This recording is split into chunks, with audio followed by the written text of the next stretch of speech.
What's going on, everybody? Welcome into the Blazers Uprise post-game show presented by BetOnline. The Blazers today pull out a close win for the first time in almost 2 months against the Atlanta Hawks. They win 129-125. This looked like a game that the Blazers might choke once again late in this one. The Hawks playing without Trae Young would have been a really bad loss, but thankfully they're able to pull this game out and move back to only 2 games under 500. We'll talk about this game tonight. We'll break down what went right and what went wrong. There was some good and some bad for sure in this one. But first, before we get into the post-game show, thank you to BetOnline for sponsoring us as they have all season long. You can use that promo code BELIEVE for 50% rewards. Super Bowl coming up. I don't want to think anymore about the Super Bowl. This is the only time I'm going to mention it on this stream. Okay, 50% rewards. You can get in on that. Live betting's always fun, especially when you know runs are coming against this Blazer team because we can almost predict them. And yeah, use that promo code and get a 50% reward bonus. Thank you to BetOnline for sponsoring this post-game show. All right, Eric. So, Blazers get the win. Dame goes off for 42 points. Rebounding was a major issue. Yusuf Nurkic came back after missing last game due to injury. He was a bit of a mixed bag in the first half, solid in the second half. But rebounding was an issue in this game. Like on the interior, the Blazers couldn't board up. You have a breakdown, at least one breakdown of that, hopefully coming up later in this stream. But Atlanta out-rebounds the Blazers 17-3 on the offensive glass. That was a problem for the second game in a row. But the Blazers offensively, super efficient night for them. Jeremy Grant has some good moments in this game. And for once, the Blazers pull out a close game. The Hawks come back and tie it late in this game after the Blazers had a 10-point lead. And you have the people that got them the 10-point lead. Yeah. So some questionable rotation decisions that we can talk about in this game from Chauncey Billups. But tie game, I know this isn't a team with Trae Young, but it is nice to see the Blazers come through in the clutch for once offensively. You hit a shot. Actually hit 2 shots in a row in the clutch, which seems like a lot because they missed shots before that, had a bad turnover or 2, bad shot or 2. Jeremy Grant missed a wide open 3. He can't make threes in the fourth quarter.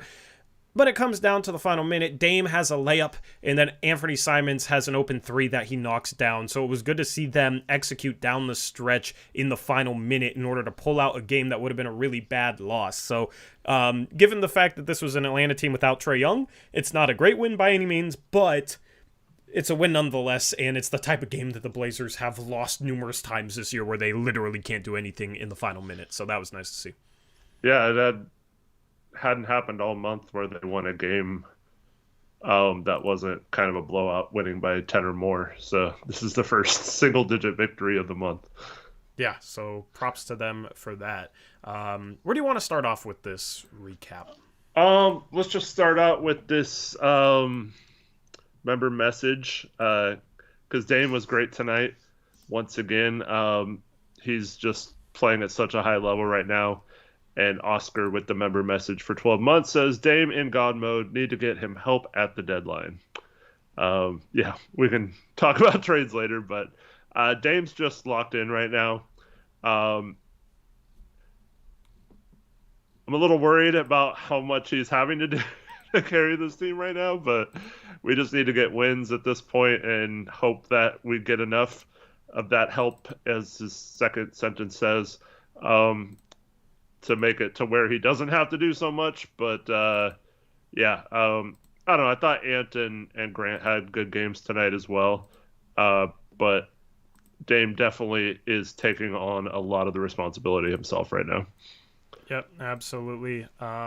Dame tonight, 42 points, 6 assists, 2 boards. Efficient too, 5 for 12 from 3, 10 for 21 from the field, but gets the line 17 times. And there was a couple of times he drove and missed shots where like he clearly got hit in the eye on a play and didn't get a foul call. He could have had more than 20 free throw attempts, and I don't think it would have been anything unfair. Atlanta was playing physical tonight, and Dame took advantage, got to the free throw line 17 times and made all of them. So back when he struggled, remember there was that game where he missed 4 free throws when he was in that shooting slump, and he just couldn't get shots to fall, whether it was from 3 or from the free throw line. Yeah, it's obvious that he's shaken those demons, multiple games ago because he's just been on this tear. But 17 for 17, even though he's a great free throw shooter, and it's not necessarily surprising, gotta give credit for that because the Blazers needed every one of those free throws tonight. Yep, and 0 turnovers. So yeah, that's awesome. Ant only had 1 turnover. So your starting backcourt has 13 assists, 1 turnover, and only 8 turnovers as a team. You like to see that as well. Josh Hart also had 5 assists. So good job there from those 3 of setting up other players. Yep, absolutely. He just, I don't know. He looks like... Does he look as quick as he's ever looked to you right now? Like, he looks quicker, but also he just, like... I don't know. There just looks to be more space than he's ever really had when you got Jeremy Grant out there. Mm-hmm. And then you got guys that make the right cuts. Yusuf Nurkic, they're running out on his threes right now. So it's just like, with the space that he has, I don't know, man. He just looks easy to him. And I'm trying to figure out why it looks so easy. I think there's 2 things. One is I feel like he's like super decisive. Like when he crosses half court, he like knows that he's going to drive at a certain thing, and he can he's like seeing the court so well. Mm-hmm. It's like a quarterback when you hike the ball and like through your progressions which receiver is going to be open, like pre-snap, and so I think that's the case right now. He's just reading the floor so well. He knows when to attack. And some of the times it's not even with the screen. He's just going right by his guy. And I like to see that because a lot of the times, especially when the other team starts to double team him and stuff or trap out of the pick and roll, I'd rather just have him go one-on-one. Even if it's at a good defender, I still feel like you can go by him. So I just feel like his vision and decisiveness is really good right now. And then also, I feel like the spacing is pretty good, and I think Dame is attacking that a little better. But you see, like, when there's lineups where the spacing isn't as good, it is a little harder for him to get to the basket. It is a little more cluttered. So it's definitely, I think, at least with the starters right now, the spacing is pretty good. I mean, it's never going to be great if Josh isn't really shooting that much, but I didn't think that was a problem for him today. But we had that nice play where Nurk set a back screen for Hart, and Capella played up on Nurk, so he didn't get a 3. And I forgot who was guarding Josh, but he got screened out of the play, and Josh got a wide open lay-in because of it. Just nice to have that advantage where the threat of our shooters is causing us to get an open shot because of the defense breaking down. Yeah, absolutely. And you got guys that can do things once the ball's kicked out to them. It's just, I love the way he's getting his points right now. Because in the past, guys played more off of Al-Farouq Aminu and Maurice Harkless than they do off of Jeremy Grant. And even than they do off of Yusuf Nurkic right now, because Nurkic has proven himself to be a quality three-point shooter. And I know it was funny because a lot of people going into the season didn't want Nurkic shooting threes, but I never understood that, because being able to draw Clint Capella or a Onyeka Okongwu away from the rim just makes it easier for Dame to attack the rim. And Nurkic tonight made a couple threes. He was, 2 for... Let me pull up the box score here because I don't have it ready at the moment. Nurkic tonight, 2 for 3 from 3. Nurkic this season, let me pull up his basketball reference page here as well. Nurkic on the season going into tonight's game was shooting 38.5%. After tonight, he is currently 39 for 99 from 3, so basically 40%. And he's done it on enough volume that teams respect it, and it just makes it easier for Dame. That's something that Nurkic has added this year to make it easier for Dame. Not only does Nurkic set great screens for Dame, Now he's spacing the floor for Dame. So I think that's part of the reason why it's coming so easily is it's a little harder for centers to be able to just kind of sit in the paint on Dame drives and try and bother him. And then also I think Dame is just quicker right now. And, I love Dame going on insane stretches where he hits a bunch of super difficult shots and long contested threes and crazy sidesteps. But even in the past, it's like, man, I wonder how long he can keep this up. You know what I mean? Right. He'd have these stretches where you average 40 over 6 games or whatever, but it'd be on such difficult shots that you knew he wasn't going to be able to sustain it for an entire season, or else he'd be the greatest player of all time, given how difficult those shots were. This stretch that he's been on feels sustainable. Nothing about this feels like, oh, well, he's not going to be able to sustain this the rest of the year. He's going to have a shooting slump at some point. We've already seen a shooting slump, so, he's not going to play at this level the entire season. Even the best players in the league have slumps, have nights where their shot just doesn't go in. How about by the way, side note, how about the next time that happens? Let's not overreact to it. Like the last time it happened where everybody was saying he's washed when he might be having the best season he's had all time. When you look at his statistical averages, most efficient year of all time, highest scoring year of all time in terms of points per possession, points per game, whatever you want to look at. But it's just coming so easily to him that I feel like he can sustain this heater, quote unquote, more than some of his hot stretches in the past. Yeah, well, a little bit to add to what we were talking about earlier. He has been hitting some of his deeper threes and more difficult threes too. So that always keeps the defense having to press up from basically half court.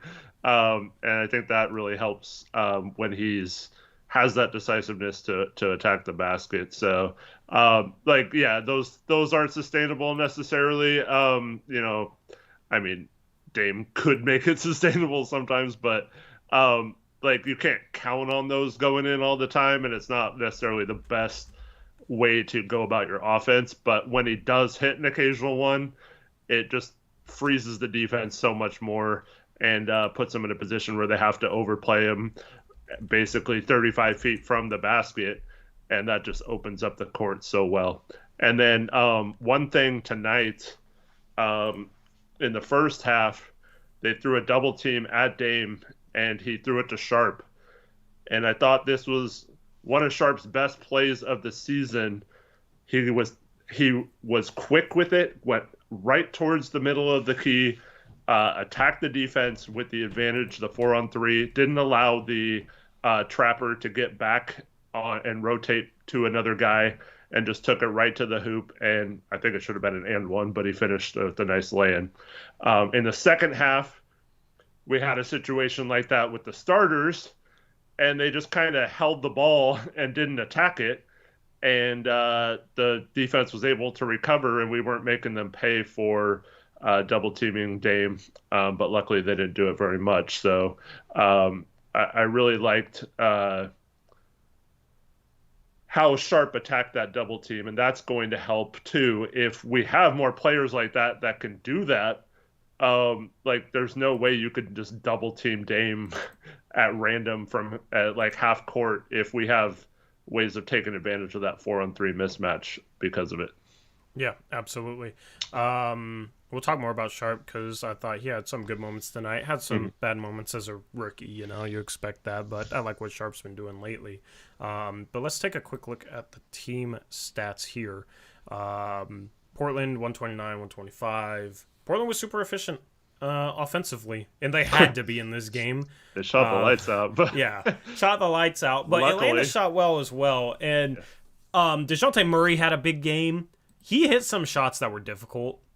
Like some shots where you just got to tip your hat to him. He was 13 for 26, 5 for 8 from 3, though, and he's not the best three-point shooter. There was 1 3 he hit that was super contested on a good defensive possession for the Blazers on a possession. I think it was Ant that contested him, or I don't remember who it was, but it was as good of a contest as you could possibly get without fouling, and he knocked down a 3 close to the shot clock buzzer. He had 40 points tonight. He was huge. Got to the line 9 times, 5 for 8 from 3, 13 for 26 from the field. There were some breakdowns there. There were also just some good plays that you expect a guy like that to make, and he stepped up without Trey. Yeah. For those of you that maybe bet on Atlanta tonight or against the Blazers. You probably want them to go 6 for 8 from three, but Yeah, because the spread was 2.5 and the Blazers won by 4. Yeah. uh, but if you bet on the Blazers, you were like, no, that would have been a horrible beat if you bet on the Blazers. Yeah, now he misses a shot, a wide open 3. Really? Come on, man. But anyways, so yeah, I mean, someone said it in chat. How did we win a game shooting 15 less shots from the field? You do it by hitting 6 more threes at almost 50%, and another 89% from the free throw line. So we didn't really miss many free throws. Free throws were even though they shot more than us somehow. Yeah, but we make the same amount on 3 less attempts. And then, shooting 54.4% overall from the field, that'll help a lot. Anyways, before we get into the next one, let me thank this dono because I think you're going to get into something else. So, Horror Director $10 dono says, thanks for the great form, guys. Been enjoying the Twitter back and forth and the great dialogues, but plus really loving the trades you've been throwing out, Tori. Loving Eric Sharpe's takes. Thank you, Horror Director. Glad you're enjoying it. And glad you're enjoying my trades on Twitter because a lot of people seem to, get worked up about them, especially when I include the Raptors. So I included a Raptors trade today, and I didn't get a bunch of heat from Raptors fans because I was getting them 3 first-round picks for OG and Anunoby. So definitely follow us on Twitter. Thank you, Horror Director, for that $10 dono. He's new if he likes my Sharp takes. yeah. It's not even. No, I'm just joking. Go back to the pre-draft. Sharp's had some very bad moments this season, but I'm glad they have forced him minutes. Yeah. Unfortunately, there was some times where if we were really trying to win, like a month or two ago, he probably shouldn't have played as much as he would when he was struggling, but we didn't really have any options either, so he kind of got lucky with that. But I think Sharpe is really, you can just see the wheels turning a little faster. His decisions and stuff are getting quicker. The game's slowing down a little bit. He's still making some off-ball mistakes on defense, but every Blazer does, so it's hard to blame him for those. But yeah, he just needs reps for that, and he needs to break down film and become a film junkie and learn what he's doing wrong on those. But I think one really good thing from Sharpe on defense, at least, is I feel like he's slowly starting to get a little better at contesting shots. And from the beginning of the season, he had done a pretty good job of keeping his feet and keeping his body in front of the offensive player. But he'd always put his hands down or give up at the last second, and then the player would easily shoot over him or score around him. And I just wanted him to finish plays, and he's starting to do that a little better. It's still not great, but it's definitely nice to see the trajectory of him becoming a much better player. And I said this earlier in the stream, but when him and Nas got subbed out in the fourth quarter there, Atlanta went on a run. I felt like maybe Billups should have left them in. I kind of thought they deserved, based on how they were playing, to play a few more minutes there. Yeah, absolutely. And Toronto was small. Eubanks got subbed back into the game, but he didn't do a good job rebounding tonight. At that point, had 2 rebounds in 19 minutes or whatever. Rebounding was an issue, so I understand subbing Hart back in, but yeah, I would have liked to have kept Nas and or Sharpe in the game because they were playing well in that stretch. And one of the plays that encapsulated that was Sharpe driving to his left, getting cut off, and Nas's guy was sagging down onto Sharpe, and Sharpe just made the simple kick out pass, and Nas hit a 3, which, when you have Damian Lillard, Anthony Simons, CJ McCollum in the past, those guys make that pass. For as much heat as CJ McCollum got and as Anthony Simons has started to get lately for, being a black hole or having tunnel vision or whatever, those guys make that sort of pass, and it's basic and nobody even thinks about it. But with Sharpe, that's one of the areas where he's really struggled is hitting the right kick out pass or just seeing passing opportunities. So that was yes, it was a basic pass, but he averages like less than an assist per 36 minutes. Like he Right. doesn't, Yeah. you know what I mean? We'll take it. And how many of those are something where he creates, sags in the defense and kicks it out? That might be the first assist of his career where he created off the dribble, sagged in the defense, and kicked out to somebody for 3, right? So basic play, but it's a flash, okay? Also, he's just been doing better in general off the dribble. He had a drive in this game where he got to the rim, elevated, and finished a layup. He got another drive in this game where he went at the rim, and I think he got fouled and didn't get a call. Hammered. Especially when He got an arm bar right across the chest. Yeah. Yep. Especially when like he gets called for the most ticky-tack stuff I think I've ever seen a Blazer get called for, man. Like there was 2 or 3 fouls in this game where it's like, you're seriously going to call that with the way Dame's being bodied, with the way Ant's being bodied? It's like he's getting the rookie treatment and then some when it comes to refs. Mm-hmm. And that drive he had where he got hammered, man. I love that drive. He should have been at the free throw line. You know, if he's a star, he's at the free throw line. No doubt about it. But then that other drive off the dribble, getting to the rim, we're starting to see him turn the corner on drives. Yeah. Which is a great thing, because that's something that he hasn't really done this year. He's always like kind of gotten cut off and settled for a fadeaway or settled for something. He's starting to turn the corner a little bit more, and I think he's just being a little bit more decisive, a little bit more confident in his drives. And that's the thing for him, is if he can just turn the corner, he's obviously a problem with his athleticism. So I love that we're starting to see some flashes of that. And he's hesitating less on his 3-point shots, which I like too. Even if they're not going in, I think that's the right decision, just like with Hart. But you remember when Chauncey yelled at him and we talked about on the postgame show? I've seen a noticeable difference in him since then. Exactly.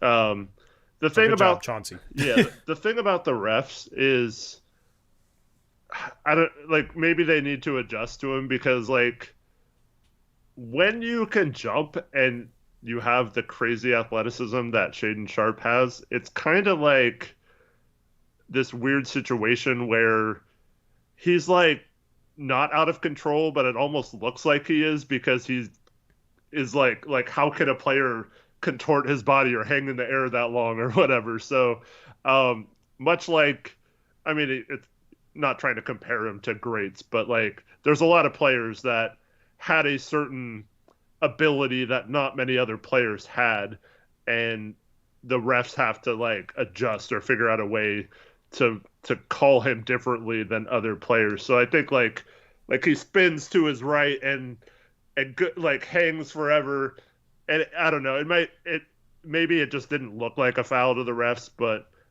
they totally botched that one in my opinion. But like you said, it's just great to see him drive to the basket.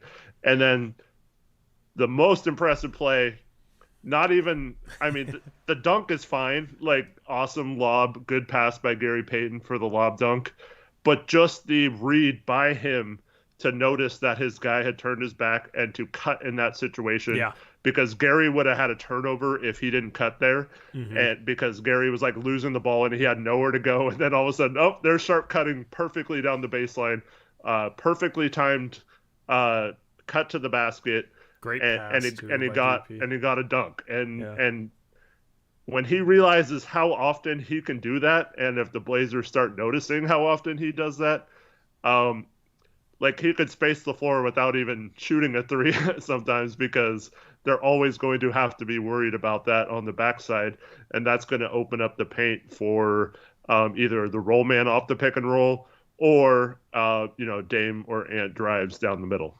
Yep. Still, obviously, some things he needs to get better on. Of course, yeah. Couple rough turnovers. One of them, a jump pass going across his body. Across the court, he should just pull the mid-range shot there. It was there if he wanted it.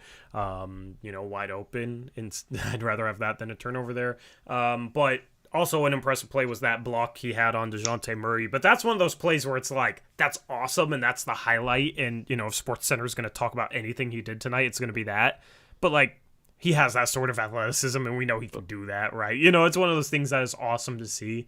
But I love seeing the flashes of development in him. Well, that was after he got knocked to the floor, too. So it was good of him. Like, not only did he recover, but like he I think made that it was a all. different possession, but Was like it? right after. Yeah, because remember he got knocked to the. That was on a Or was fast that? break where he was running like he was a second defender back. So he wasn't the second Yeah. defender back when he got knocked to the floor. But it was like, I think the possession Or or was two that the possessions missed after alley that. where Kerry Payton threw it at his like feet in the air? I don't know. I don't know what that was off of, but it was after something where like Fine. he didn't get a call or something. And Yeah. it's like he.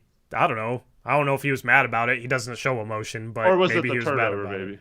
I Maybe don't it was know. the pass. Yeah. I don't know what it was. I forget what it was, but yeah, like he messed up or something happened, and then he got back on defense. So Yeah, I mean, highlight play, but we know he has that type of athleticism. I just like seeing the development with, a good kick out pass for an assist, turning the corner and driving to the rim, because that's his star potential starting to show itself, right? He's still a long ways away, but that's his star potential. The funny thing to me is like that. I mean, this is gonna sound crazy, but the block was impressive. Like, but I was saying this last post game show, like I feel like he just is naturally gifted to do that kind of stuff. So like, that's not like playing good defense necessarily. That's just him hustling back down the court and getting a block shot, right? And that's when he doesn't have to think about it. He's been really good in those situations. But I was more impressed, just the times he gets switched on to DeJounte or something, and he keeps him in front of him and then contests a 15-foot pull-up or something. Like, I think that's more impressive and more integral to his development than a chase down block like that or whatever. But, I mean, it's still really fun to watch him go and do that. Yep, absolutely. Let me thank the two most recent donos. Then we'll get back to the team stats. Shout out to Cole Ray, $9. I'm just gonna round. Why am I reading it like that? Cole Ray with the $10 dono. Thank you, Cole. Appreciate it, man. Says Nurkic isn't the problem. Eubanks is good insurance, but it would be better to upgrade the backup center, like 2018 Canner for nights Nurk is off. We need scoring off the bench / starting level small forward. That's 3-and-D. Thank you, Cole, for the $10 dono. Appreciate it. Yeah, we need rebounding. Canner's rebounding was elite too, and that goes understated. And that's been a problem with the bench unit. We just need a big that's like noticeably good at a couple specific things. And I know everybody says Eubanks is a great finisher, but he doesn't shoot many shots, right? Mm-hmm. So, I don't want to get it on Eubanks in this game or anything like we did last game, but I want a big that can do two of the following, Eric.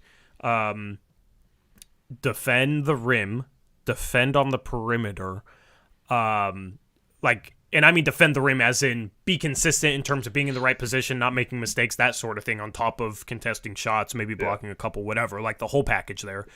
Defending on the perimeter, being able to shoot threes, and being able to rebound. I want two of those four things in a backup big. That's why I like Naz Reid a lot, because he can shoot, and he can. I think he's a solid rebounder, if I recall correctly. But he can also block some shots, protect the rim. But he can also pass and dribble and just like kind of a well-rounded big. Yeah. But if you're looking for a more specialist guy, it can be a guy like Nick Richards who can finish and protect the rim. And rebound. It's not asking for much, so that's what I'd be looking for in a backup center. Thank you, Cole, for the $10 dono. Yeah, and there was that same point in the game that we talked about where they subbed out Sharpe and Naz. I believe shortly after that, or right around there, Atlanta went small and didn't have Capella or Okongwu in the game, and we kept Eubanks out there the entire quarter, basically.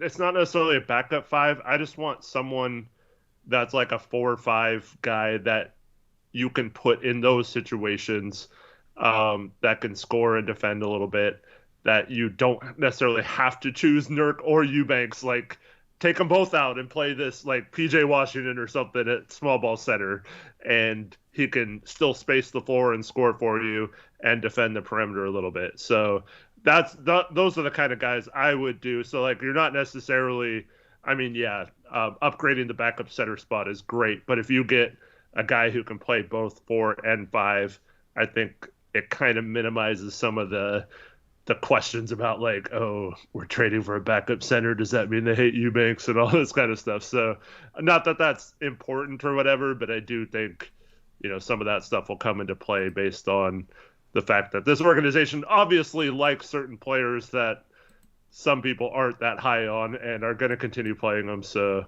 I'd rather just get someone who is capable of like taking some minutes from them versus someone who's like necessarily a straight replacement. Yep. Shout Kyle Wilson, $5 dono says, see if the refs screw Portland, NBA says nothing. The refs screw the LA Lakers, and it's OMG, we are so sorry, Mr. Braun. We'll give you 10 get out of tampering free cards as compensation. Thank you, Kyle, for the $5 dono. Yeah, that was cringy, man. That was cringy. Where's our apology for the goaltend call? Oh, wait, we didn't get one because we're Portland going against Utah, but when it's the Lakers going against the Celtics.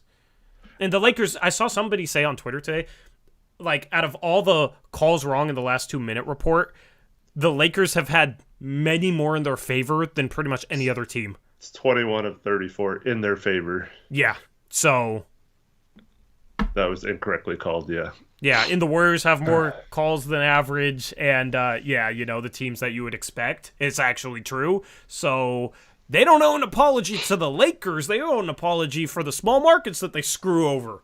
I mean, we did get away with a Jeremy Grant travel earlier in the year. Okay. What's our percentage, though? I know. What's our percentage? I don't know. I'm just saying, yeah, What's our percentage? It's frustrating, but we did get one this year. Every team's gotten one this year, so I'll take our one. Yeah. I'm not... Nah. They give the Lakers the benefit of the doubt as much as any other team. I'm not going to make any caveats for that. They do. It just sucks because I like it being transparent, but I also hate, like the Dame goaltending Gobert in Utah, right before the COVID hit and stuff. It's like, okay, so you got the call wrong, but we won that game, and they can't do anything about changing the outcome. So yeah.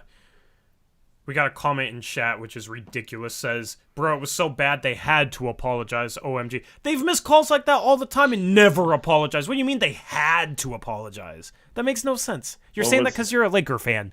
What was bad is LeBron's reaction.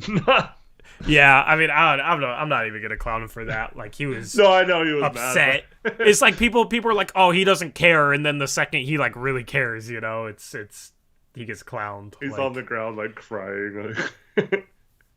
He probably should have gotten a technical, and they lost in regulation. Well, they did get a technical during that timeout, and yeah. It applied to overtime. Yeah, it should have counted in regulation. That would be hilarious. Screw the Lakers. Yeah, they get a technical in the timeout between the end of regulation and OT. That applies to regulation, so there's no OT because Pat Beverly takes a camera to a ref and shows them a camera. I mean, yeah. Screw Pat Bev too, but that was funny. Yeah, they did. That was funny. But yeah, they don't gotta apologize for anything. They never apologize for anything, and they miss tons of calls, and they never say anything. The only reason they said anything was because they were getting so much heat because it's all the Laker fans coming out of the woodworks. And there was so if you don't know, the NBA referee Twitter account tweeted out like, refs will lose sleep. We'll have sleepless nights over missing calls like this. It's that like, was since lamer when? Than LeBron's crying on the floor. Oh my goodness! I'm gonna find the tweet because I gotta read. Refs are gonna lose sleep over it. Yeah, give me a freaking break. Where is it at? Let's see here. Like everyone. Okay, here's a tweet. The NBA referees at official NBA refs tweeted out, like everyone else, referees make mistakes. We made one at the end of last night's game, and that is gut-wrenching for us. This play will weigh heavily and cause sleepless nights as we strive to be the best referees we can be. Yeah. But, honestly, that goaltend on Gobert that didn't get called, we don't make the playoffs if Karis LeVert hits that jumper at the buzzer in the final game of the 8 bubble games, right? I can't believe us making the playoffs came down to that. Yeah, like Karis LeVert ISO at the end of the game, he had gotten to the rim at ease every single time, but he decided to pull up for a contested 15-footer in the and he missed it back rim. He wanted. Remember that game? All he wanted was mid-range shots, and we were playing drop scheme on him and only giving him mid-range shots. Yeah. And that's all he wanted. Yeah. And I was losing my mind. But anyways, if he hits that, we don't even make the play-in. I think Phoenix makes it, and like some sort of tiebreaker thing. And we would have not made the playoffs because of our record, and that one game would have cost us the thing. And the way the Lakers are in the standings right now, it is very likely that game could cost them either a spot in the play-in or home court, Eric, or whatever in one of the play-ins. Like that. Eric, that's how bad that But they've gotten so much of the benefit of the whistle all season long that it probably cancels out at the very least. Of course, but but like if that anything, they should Blazers, be worse. Like we're not. I mean, I'm still talking about the Gobert one 3 years later. Like, we're not ever stopping talking about that if it happened to the Blazers. Yeah, but that's because we like consistently get screwed. Yeah, I guess. We talk about that one because that's just one in a long list of things where the Blazers get screwed by refs. I mean, it's just the way it is as a small market. Like, if we had 2/3 of the calls in our benefit this year, that would be great. But unfortunately, right, at 2/3 of the bad calls in our benefit this year, that'd be awesome. Yeah. Because that's how it is for the Lakers, basically. Anyway, shout out to Michael V with a $5 dono. Says, man, oh man, what a wonderful couple of days for him. I'm glad you're having a good couple of days, Michael. That wasn't a W dono, so I'm kind of disappointed in you. But thank you for the $5 dono. And then Jesse with a 25. What's RON, Eric? Let me look it up.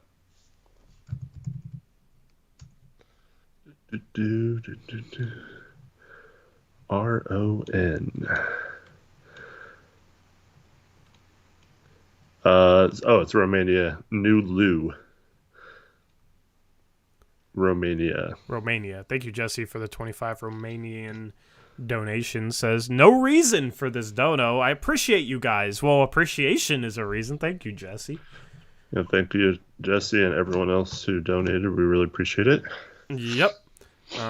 Anyway, let's jump back into team stats. So the biggest problem in this game today, Eric, rebounding. Yes. For the second game in a row.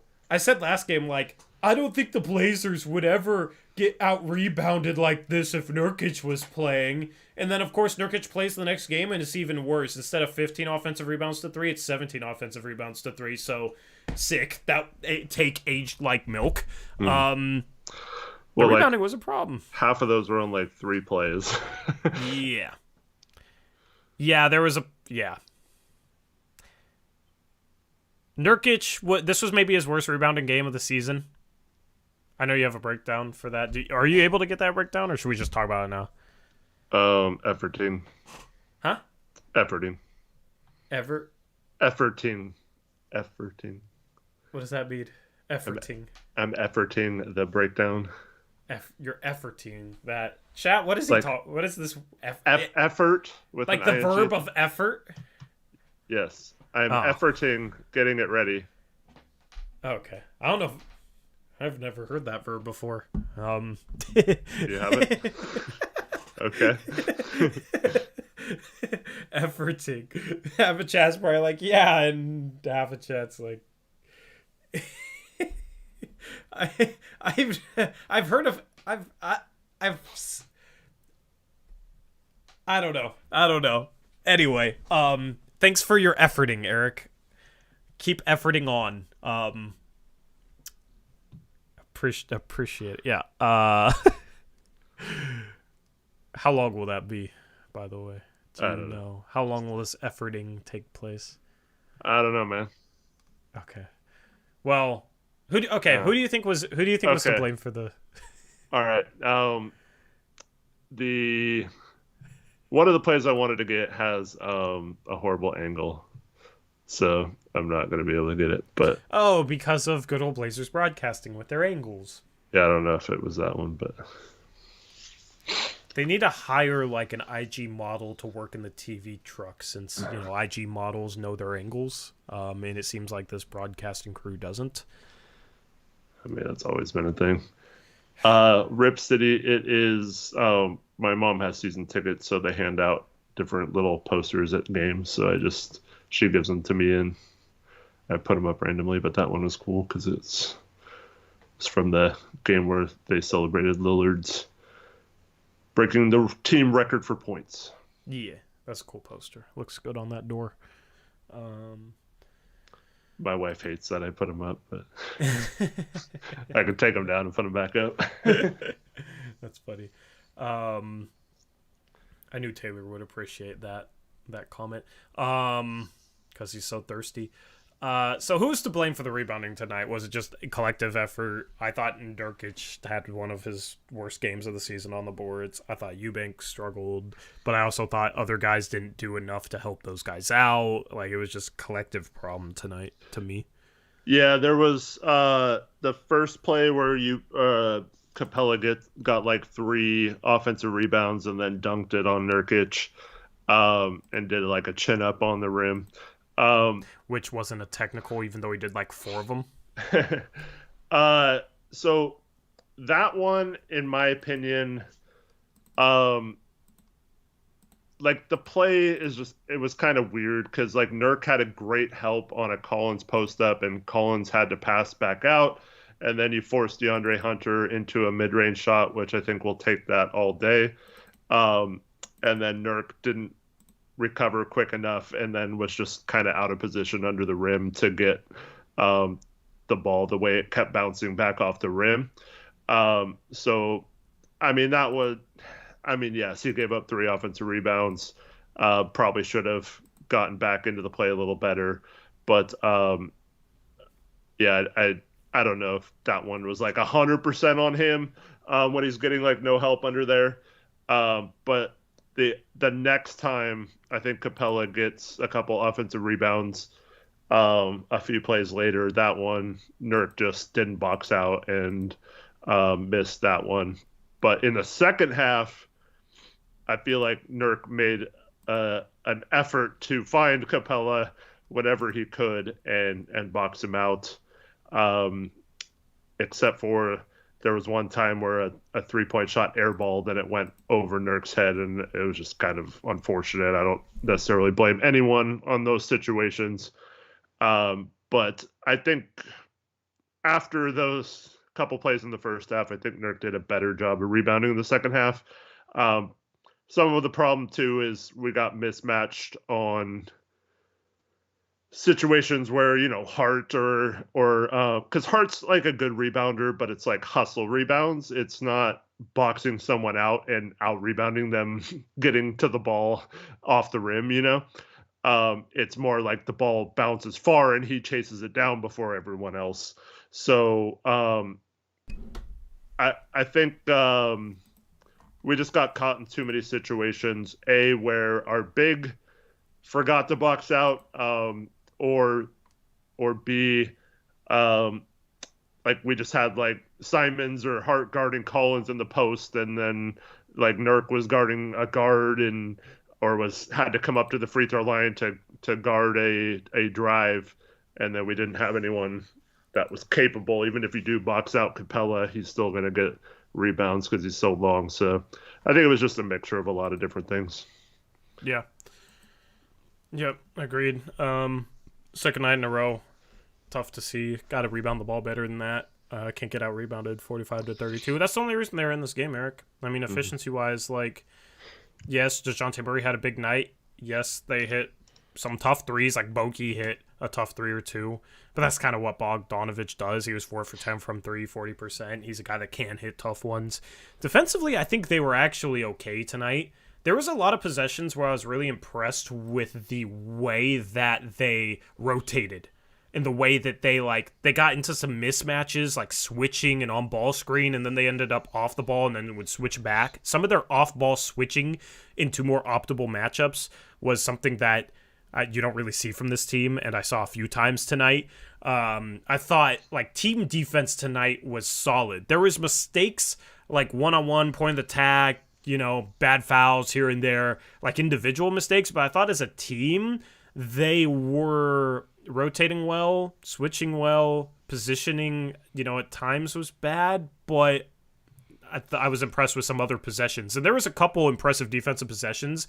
Like, one of the most impressive defensive possessions of the night was when Nurkic hedged out really hard on DeJounte Murray, forced him backwards. He kind of lost his dribble, and then the ball got like swung around. Nurkic recovered to his guy quickly. Perfect job by Nurk. And then Collins ended up driving right at him. Nurkic met him basically, I think it was like a step outside the key or like right at the block, not at the rim. Like, he met him early, went straight up. Collins had to like contort through him and somehow got a layup to go. And it was maybe the best defensive possession of the game, and Atlanta scored on it. Right. So I thought they were good today. Solid, at least. I wouldn't say that. Solid. I think you saw ways they could be better on defense, and that's encouraging. I do agree that I did see several plays that they rotated well. I was happy they did that Nurk hard hedge at least 4 times, and I really like how quickly Nurk's recovering out of that. But the person guarding the ball handler also has to get back, and sometimes he left Nurk all alone on an island for no reason when he could have easily gotten around a screen. That's they haven't run it much this year, so maybe it's just that. But I do like the idea of hard hedging those pick and roll situations and allowing Nurk to recover until it becomes a problem. But the guy guarding the ball has to fight through those, and that was kind of irritating to me that it wasn't happening. Nurk got switched onto guards a couple times, and it usually doesn't happen very often. He usually either drops back, so yeah. I'd rather him switch than just completely drop, I guess. But he tries to avoid that as much as possible. He did a decent job when switched out too. Yeah, for sure. But like, I felt like we had a good matchup. Like I don't know, it was weird. The first possession, we had it perfectly matched up. We had Grant on Collins and Nurk on Capella, and we had Ant guarding DeJounte, and like Collins hits a tough turnaround shot in Grant in the post, and I don't feel like that's like a bad play. Like it's not bad defense. Like, yeah, we'll take that, and then DeJounte like hit a couple of shots, but like, I don't know. I didn't feel like anything was like wrong with our defense at the beginning. I felt like we were pretty good, other than the when we started giving up the offensive rebounds. Yeah. But where it turned for me like to be really horrible was when we went zone for no reason. Yeah, they went on a run against our zone. And the zone, they were missing rotations off it. The problem is they have those 2 bottom guys on the sides are usually the smaller players, and they have their length up top. So that also led to a lot of offensive rebounds. And then there was a lot of situations where they drove into the paint, and then Nurk has to come up, or Eubanks at the time.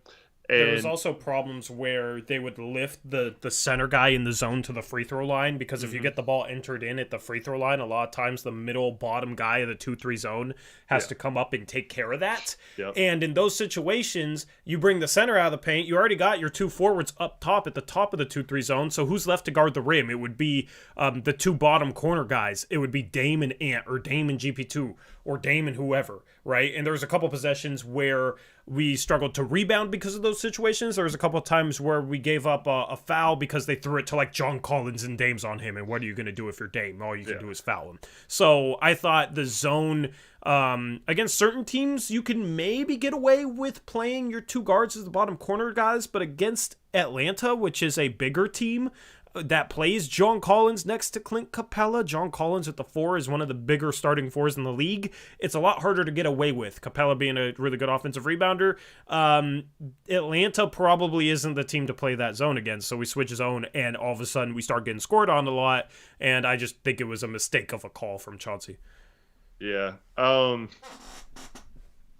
don't know. Like, zone's weird against Atlanta, too, because especially when you're having trouble rebounding, like, zones just, it's so hard to like box out if you're not used to boxing out your guy anyway. Like, it's even worse because then you have to like seek out a guy and box him out. Yeah.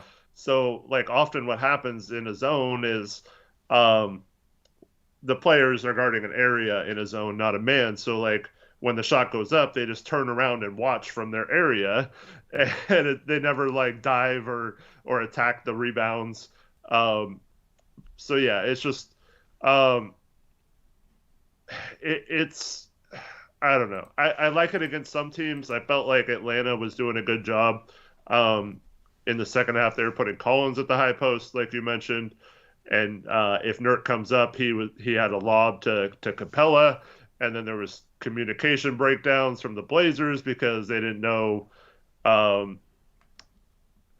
like you can't have Nurk come up to guard Collins at the free throw line if Capella's under the basket. That needs to be someone else that takes him, and I just don't think the Blazers are locked in enough with that zone to do those kind of rotations needed to do that. So. Yeah.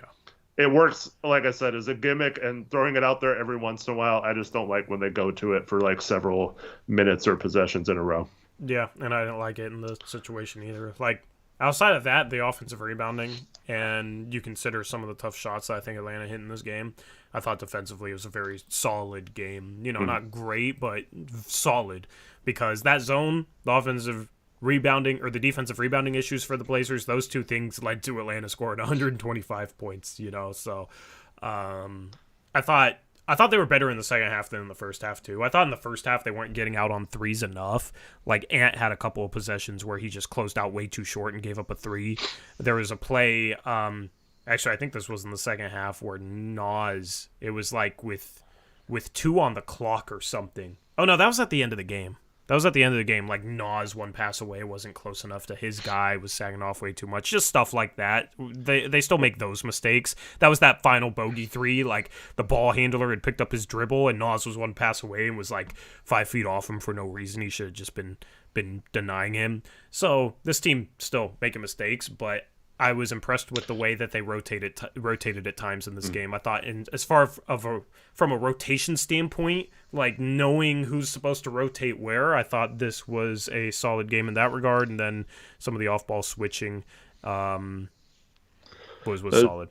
There was a play we kind of discussed during the game, but Dame had, I don't remember if it was Hunter or someone else down on the near baseline, and he cut to the middle and Nurk didn't come out on him and Dame just stayed there.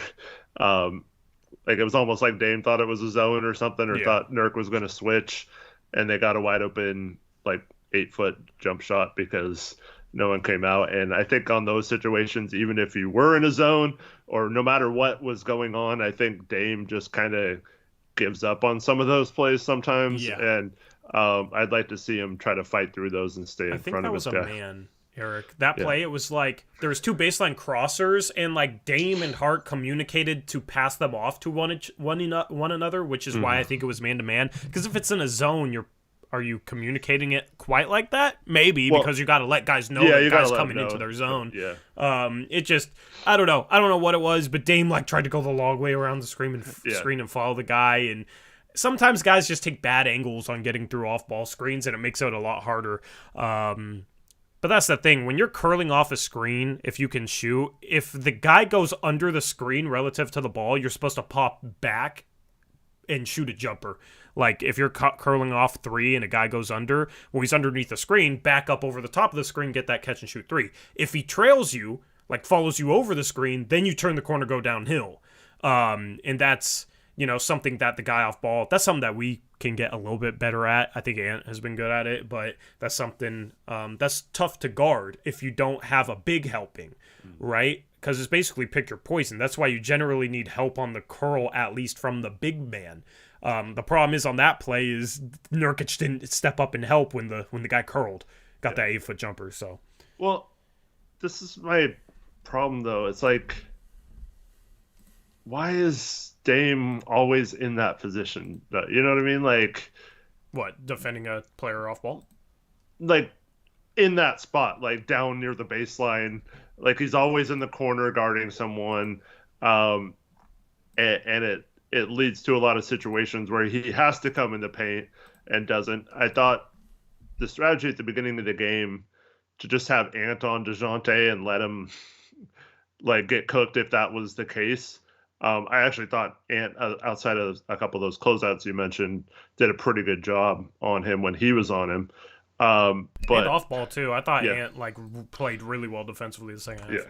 Yeah. And then a couple times in the second half, Dame got switched on to DeJounte towards the end of the game, and I thought he played really good defense. Unfortunately, he reached in and got a couple fouls. So as long as he doesn't do that little reach in at the end, but he's used to like getting strong against bigger players when they get that low, so or that close to the rim. So I think he needs to adjust based on who he's playing. With DeJounte, I think you just keep him in front of you and contest whatever shot he takes, especially the one they challenged. He was kind of out of control, so you didn't need to reach there. But yeah, I don't know. I kind of liked at times the way they played their defense, but then I hated other times when they still had small guys trying to deal with Collins in the post or like around the rim. I still think we put Dame and Ant in really bad positions when we do that. Yeah, and there's a comment that says, Eric, I think Dame wants to be in the post and would rather drop and have someone try to post him up than to try to guard the ball handler through screens. You still got to guard the dude, though. You can't die on screens, and the problem is Dame in the post against bigger guys. Even if he plays great defense, sometimes he just doesn't have a chance. So he has to do, a better job, kind of getting through screens off ball. I think on the ball he's gotten better this year, Eric. Yeah. Like much better. And I don't know how much of that is the core, but this year specifically, I think he's gotten much better at getting through screens. And he's still not great, but he used to be absolutely horrible. Maybe the worst player in the league at getting through on ball screens. Like he just runs straight into it and then like crumple and die on it, and then he would like try and like recover and get through it. Now he's at least doing a better job like closing the space between him and the ball handler and taking a better angle to get through screens. He's improved in that regard. Off the ball, he still has times where he just absolutely gets stuck and doesn't stay locked to his man, so that's somewhere for him to improve. Well, to that question though, I mean I've said this multiple times. I don't like, if that's the case, like Dame only likes playing defense in the post or down low or whatever, I wouldn't let that fly if I was the coach. And I mean, I'm not saying I should be the coach or like I know better than the coach or anything like that, but like, in order for us to be a good defense, I feel like you have to say, no, Dame, you can't be in these positions that you've gotten put in these situations your whole career, and that's why you haven't been good on defense. Like, we need you to be a good or at least average perimeter defender, and we need you to get through screens and do those things. And I think you need to challenge Dame to do those things without just running to the corner or without designing your whole defensive scheme on like hiding him in the corner or whatever and only having him step up if he gets switched onto someone and have to, be strong in the post. So I'd much rather have him in a situation where he knows that he can't do that and has to do that to be better about not putting himself in those situations. But, when he's carrying the offense, so like he has the last few weeks, so it's also tough to like demand that he doesn't do that, because like a lot of the times it's just if he does that a lot, then he doesn't have as much energy on the other end. But at some point you have to decide, is our defense good enough if our offense is good? Because that's kind of been the problem throughout Dame's career. Like offensively, he can get hot and carry us, but is the defense good enough long term to win a title? And I think the answer to that for me is like you have enough good offensive players to where you shouldn't have to have Dame take over as much, at least in a game like tonight against the Hawks, like without Trae Young, like we shouldn't have to outscore them. We should be able to win games like this because our defense was really good, in my opinion. So I I'd rather them focus on that to have that option down the road. If they need to play a good defensive quarter or something, they can focus less on the offensive end, or maybe, have take turns between Anthony Grant and Dame shouldering some of the offensive burden, to where you have more effort on defense. Yep. Final look at the team stats. 2 fast break points for the Hawks. Only 2 fast break points, which is kind of crazy, especially because they're a little bit of a younger team and the Blazers don't have the best transition defense. Good number there.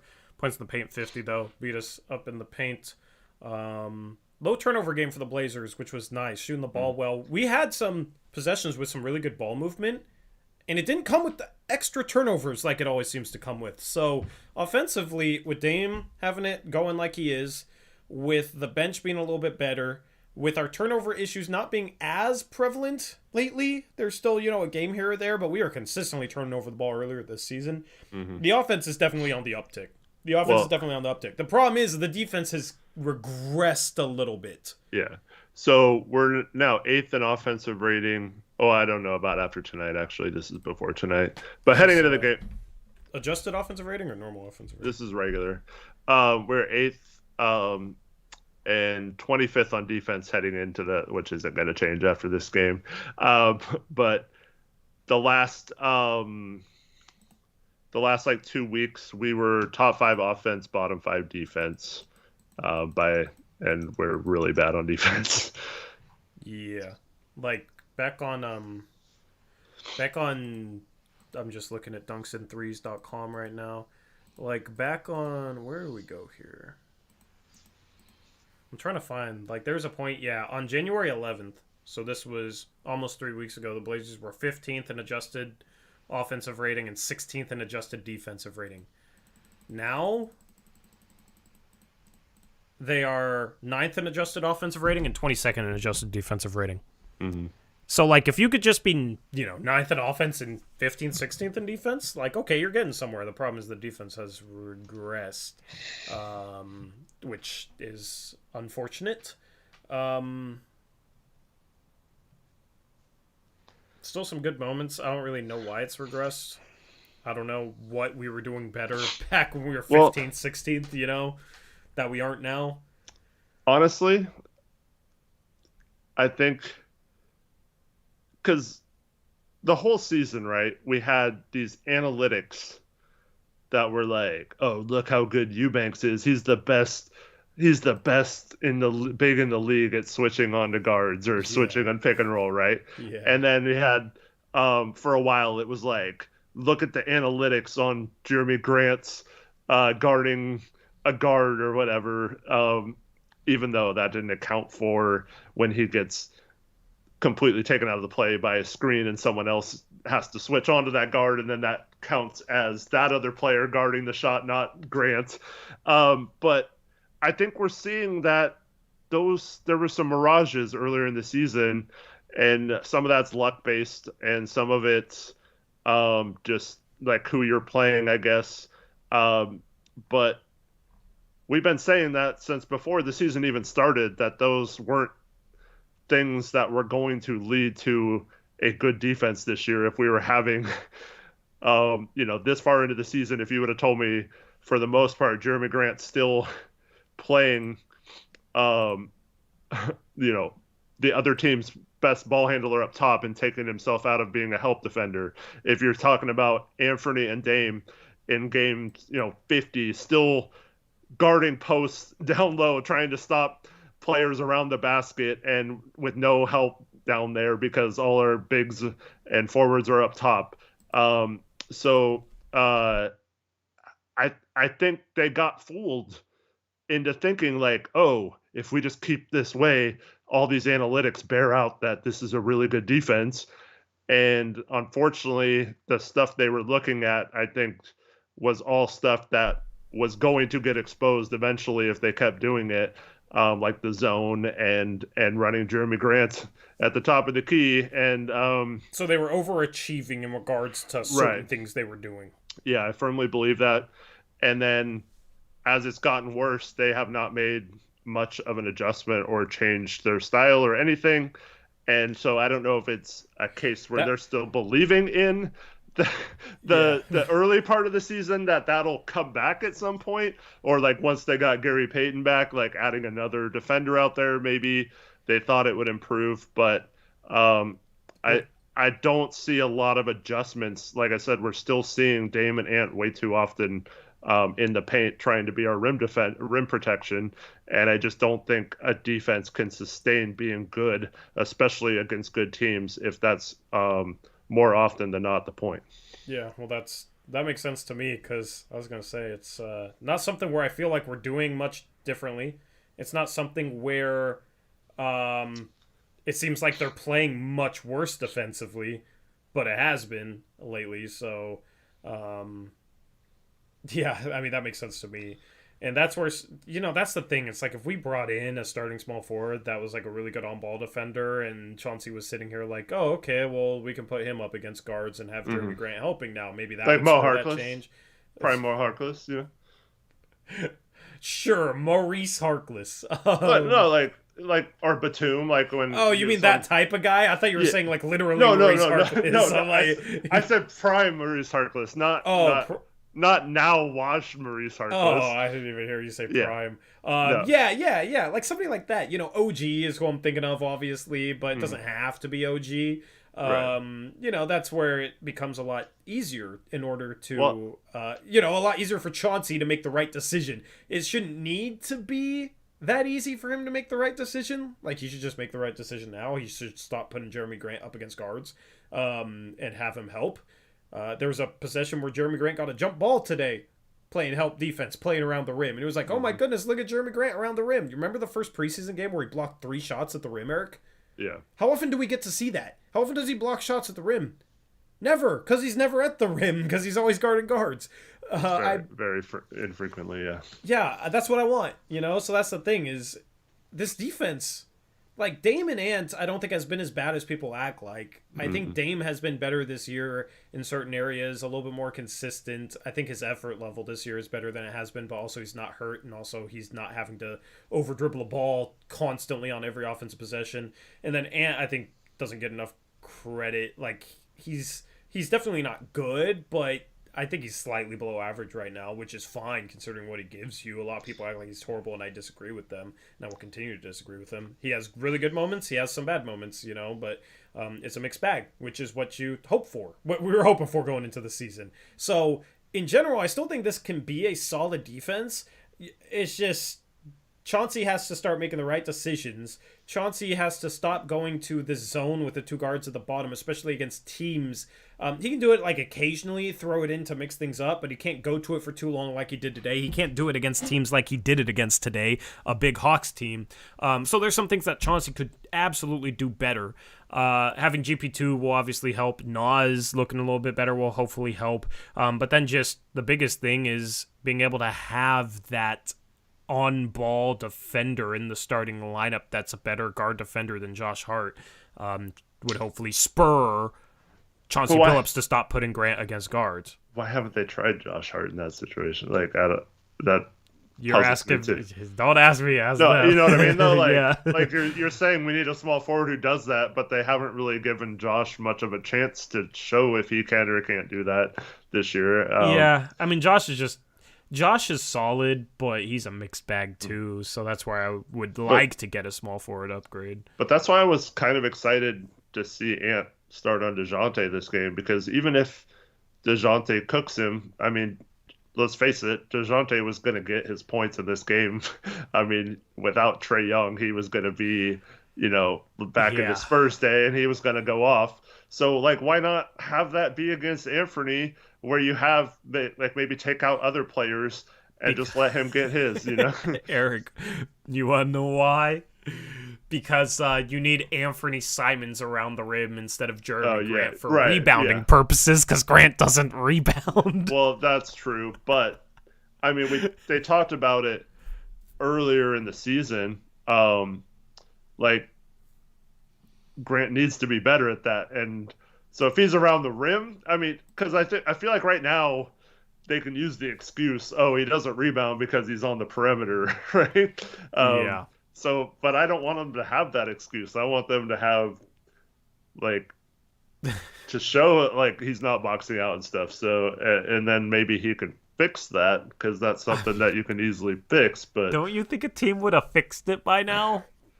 well, I mean, Because he wasn't good in OKC rebounding. He wasn't good in Denver. no, I'm and then not, he was I'm good not in saying they Detroit. can, but like if he's around the rim and he's constantly missing boxing out, eventually you think he would start to get mad that he's. But I mean, pretty much everywhere he's been more of this kind of perimeter defender versus a help defender, which I don't understand. But 2 rebounds in 35 minutes, but he's out of his shooting slump, which is nice. 4 for 9 from 3, drove a couple times, hit a couple mid-range.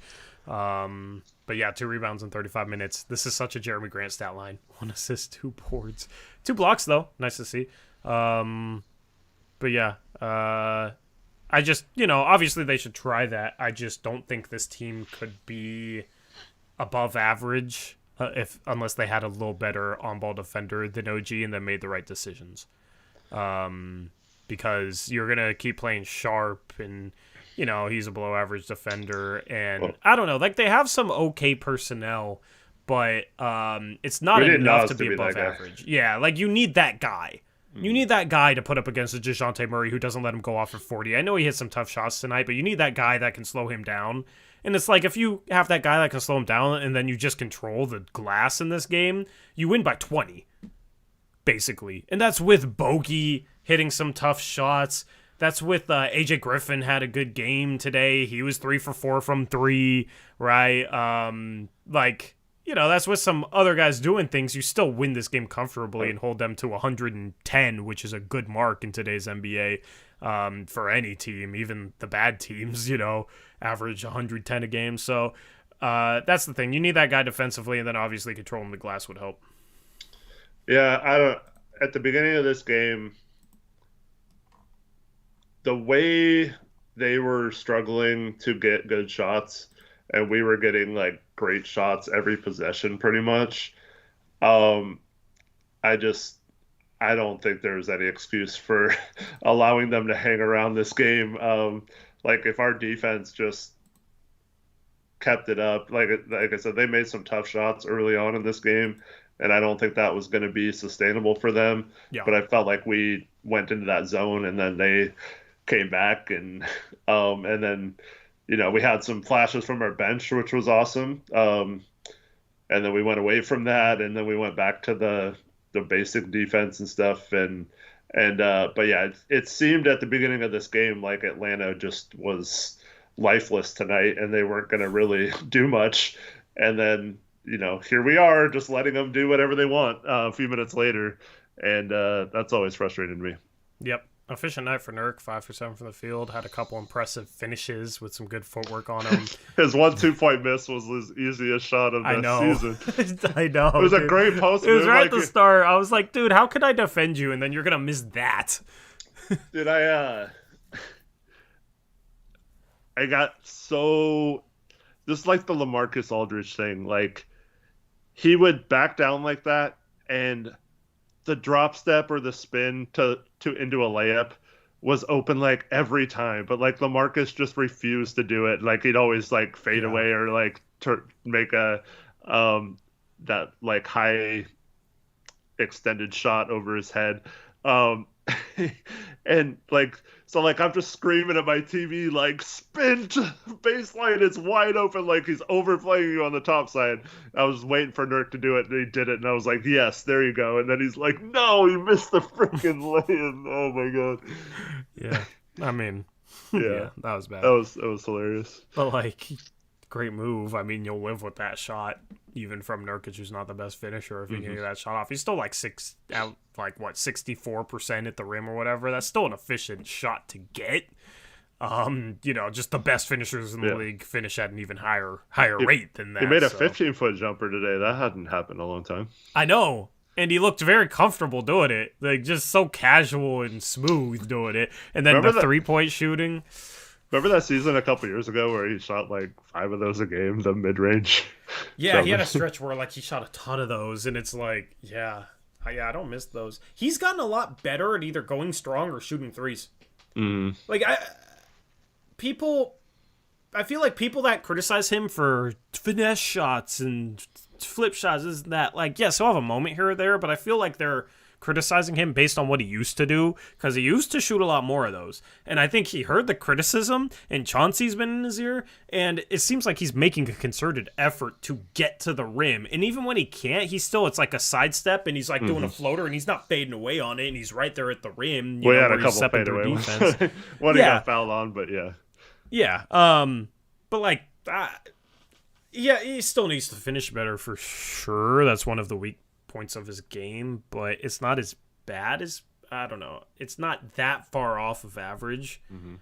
I don't know, there's probably a stat for that, this isn't wrong or whatever, but he's like, what, 57-58% from two. The thing is, a lot of big men have gotten a lot more efficient, but the thing is, a lot of the big men, they don't make those tough little like sidestep stepping through traffic stuff that he did tonight. You know what I mean? Well, it's all like Capella's shot. Like Capella exactly. can't create his own shot other than offensive rebounds, and he's not shooting anywhere outside of 3 feet away from the hoop. So he's gonna have a better finishing number. And people are gonna say he's a better finisher. It's the same thing with Eubanks. You know what I mean? He only shoots when he has very high-quality shots around the rim, and when he can't get a high-quality shot, he's not that great. I mean, he airballed a 12-foot hook shot today, Eric. Airballed a 12-foot hook shot today to Eubanks. So that's the thing is, yes, you can look at finishing numbers and say, oh, this dude shoots a certain percentage from at the rim or whatever, but it's like, okay, well, if they're catching the ball in the short roll, are they able to get off a shot within 5 feet of the rim and get off a solid shot and be able to make, stepping through traffic and shooting a floater? Because if you get the ball to Clint Capella in those situations, he's like catching it and probably passing it back out. So that's the thing is, I want a guy that is able to get those shots around the rim in tough situations. The thing is, if you're able to get those shots, you're probably not going to finish as well as if you're just shooting putbacks and open dunks and high-quality layups all game. So that matters to me. It's the same conversation we have about Damian Lillard's three-point shooting not being indicative of him as a shooter because of the volume and because of all the tough ones he gets, where it's like you can sell out on him and he's still going to be able to get up 10 a game at 38% or whatever. That's better than a dude that just shoots open catch and shoot threes at 40%. So context matters with efficiency in regards to a guy like Nurkic. The thing is, he could just make it even better and just be an even better finisher if he just made some of the easy ones. He'll occasionally miss like that first one tonight. Or just dunk it instead of lay it in. But there was 2 plays from Nurk. Neither one resulted in an assist. The first one is the first play of the game. We posted him up. They actually sent a double at him, which is awesome. Like, I don't know why that's not exploited more. Because we didn't go back to it really at all much of the game, like just straight posting him up. But there's a situation where he gets a double. He recognizes it, secures the ball so he doesn't turn it over, kicks it out to, I think it was Grant, who then swing passes to Dame. So first play of the game, we get Dame an open catch and shoot 3. And he cashes it. And as just great recognition, because the guy, I forgot who it was, but whoever it was snuck to his blind side. So it probably would have been a situation where a lot of people might not have seen that guy coming and that guy would have stolen the ball. But they did a great job he did a great job of recognizing that and securing the ball and passing out. He doesn't get credit for an assist because it got passed one more time, but that was a good swing by Grant. And then a little later, he has the ball at the 3-point line. They run out at him because, he's a sniper. And he finds Gary Payton wide open under the hoop, and similar to Nurk, Gary Payton smokes a wide open lay-in. So that should have been an assist as well today. But then Gary Payton, the next play, does the same cut and scores with a guy in his face. Much tougher finish. But but yeah, like so I still think there's some more things we can exploit. I didn't think tonight outside of the fourth quarter, but Nurk didn't play during the stretch run when we started and maybe not get good shots for a few possessions. Outside of that, I think we can still do a better job throughout the game of just kind of like letting him create some offense, not necessarily posting him up to score, but just making it a designed play to get like a backside 3-pointer or something. Yeah. Anyway, Nurkic kind of struggled today. I'd still rather have him than somebody like a Clint Capella, because I see that argument in chat. Just because he's a more complete player than Clint Capella. Like, Nurkic can space the floor now, which makes it easier on Dame. There is a couple possessions where Clint Capella wasn't right at the rim protecting it. Was, having to play closer to Nurkic because he's a threat from the three-point line. And that doesn't register a stat for Jusuf Nurkic at all, but it makes a difference. It makes it easier for Dame to drive. You have things flipped, and if you have a Clint Capella, that rim protector sitting there in the paint. And that's a huge deal for scorers, especially when you got three of them, Grant, Ant, Dame, that can get to the rim. Being able to draw that rim protector away is something that's extremely valuable, and why I've never understood why people criticize big men for developing three-point shots like Nurkic has been criticized. Like he shouldn't be shooting threes. He needs to be working on his layups and working on his power shots and this and that.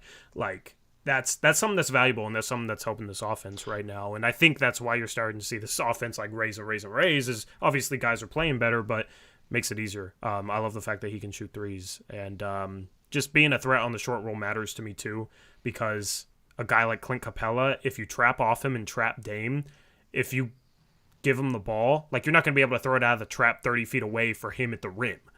If Dame's being trapped 30 feet away from the rim on a pick and roll and he rolls towards the rim, you got to get him the ball early enough where you can still deliver him the ball. So if Capella's catching the ball on a short roll at the free throw line, do you trust him to do something? It's the same thing when we talk Eubanks versus Jusuf Nurkic. Do you trust Eubanks to do something? Nah, I will give Eubanks this. He had a really nice backdoor pass to, who was that? Ant? Or was that Dame? Eubanks is Eubanks had it to Dame. Yeah, Dame. Maybe the best pass of the season from Eubanks. Great pass, Eubanks. Yes. The thing is, you don't trust him to catch the ball in the middle of the floor and like read the floor and make the right pass and make the right play, or like dribble at dudes and like finish. If he has a lane, he can dribble into the lane and finish, but if a defense rotates over to him, he doesn't, attack from the free throw line. So that's where having a guy like Jusuf Nurkic is beneficial, because he can make the right play and he can like attack guys a little bit off the dribble from the free throw line and get to the rim.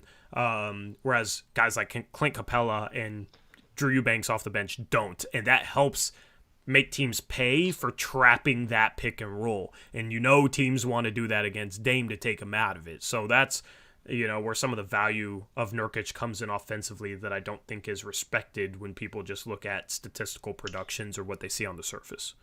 Yeah, and also we don't really, I don't know. The way Dame drives, I don't know if it's necessarily ideal for like a lob threat big. Yeah. I think it would be good to have one off the bench, but and I mean Dame could adjust, but like a lot of his even when he does hit the big in the paint, it's usually a little bit further out from the basket, like 8 feet away or so, and like he's dumping it back off to them, and they still have to go up and get to the rim. Now, there's a lot of bigs that can do that, but there's just hardly any plays where it's just Dame going at a big, and then you have your big open at the basket where he can just throw it up and it dunks, and he dunks. And that's where I'd like to have a bench big man upgrade with a dude that like is that type of big, a lob catcher, athletic, maybe can switch or whatever, so that if the game starts to, the way an opponent team is defending Dame gives him those lob opportunities, you have that bench big man that you could play more. That's the thing, is having a big man like that off the bench. Some people say Eubanks is that. I don't, you guys know I'm not the biggest Eubanks fan. But regardless, just in theory, having that bench big man that's like a lob catcher, mobile big, would give the Blazers just that extra option where if the game trends towards being a quicker game, maybe smaller lineups in, and Dame has lob opportunities, then you play that big man more in that game because the game's flowing his way. Whereas if they're trapping Dame and you need that short roll playmaker, then Nurkic is going to play more. That's why it'd be nice to have two quality center options that provide different things so that you're able to, adjust and put out certain lineups based on how the game is being played. Mm-hmm. So there's some people saying that they'd rather have Capella's rim protection and defense. But let me ask some questions, Tori, and you can answer them. Yeah. Who was the Hawks starting point guard? Tonight or in general? Tonight. Yeah, tonight was DeJounte. Okay, DeJounte. Is he a good defender? He's a great defender. That's why they traded for him. Okay. Who was their starting shooting guard? Aaron Holiday played 15 minutes. They played bogey 32. Yeah, I mean, Holiday, he doesn't have the same defensive reputation as his brother, but, they played him basically for defense, and they had with the award-winning Geico mobile and app, Dame, our but customers like you said, he didn't play a ton, so. And then who was starting small forward? They got DeAndre Hunter out there, solid defensive player. Pretty good defender, respected defender, right? And then you have Capella in the middle, and Collins. Collins is, I don't know, probably average defender. Yeah. So with an elite guard defender and Capella's defense, Dame still got to the rim at will tonight and completely abused them. Kongwu off the bench is a good defender as well. And so they gave up 129 points and lost the game because they couldn't play any defense either. So and you can say one game or whatever, but these teams are equal defensively. This isn't a case where it's just, oh, this person fits so much better and he's so much better for rim protector. It's just it's not necessarily the case. I think you guys underrate, or some of you underrate Nurkic's defense, and you overrate other teams' defenders just because they seem like they're bigger and more athletic and less lazy, when that's not always the case. Yeah. I mean, what's one of the reasons Clint Capella maybe didn't have a good impact tonight? Because he had to defend the three-point line. So, well, the other thing with Capella, okay, so he was 4 for 11, right? Is that what he was? Yeah. Okay, so let me ask this: if Nurkic has that play where he misses 4 straight times, but then dunks or 3 straight times and then dunks on the 4th one, people are being like, oh, it took him 4 shots to make it, but now it's oh, he can't rebound or whatever. So the one shot Nurk missed from 2 tonight, the lay-in, he actually tips it out to Hart, and Hart kicks out to Grant, and Grant shoots a 3. I don't remember if that was the 3 Grant hit or not, because he was 1 for 3 at the beginning of the game. But he basically tipped it out to get the possession back, and a lot of times he does get the rebounds on his misses and puts them back in. But then people are like, oh, if he shot 4 for 11, but it was on 8 offensive rebounds or whatever, like Capella tonight, people would be killing him, Yeah, he can't finish. But now it's Capella's this awesome center because he was getting all these offensive rebounds. But I don't know. I think, and this isn't to defend Nurkic or whatever, but I think every single center outside the elite ones has issues, would create different issues for this team than they currently have. It might fix some of the issues they do have, but I don't think there are any centers available that completely change how this team plays. Yeah. And I'm okay if you want a different approach or whatever, you just want to try something different.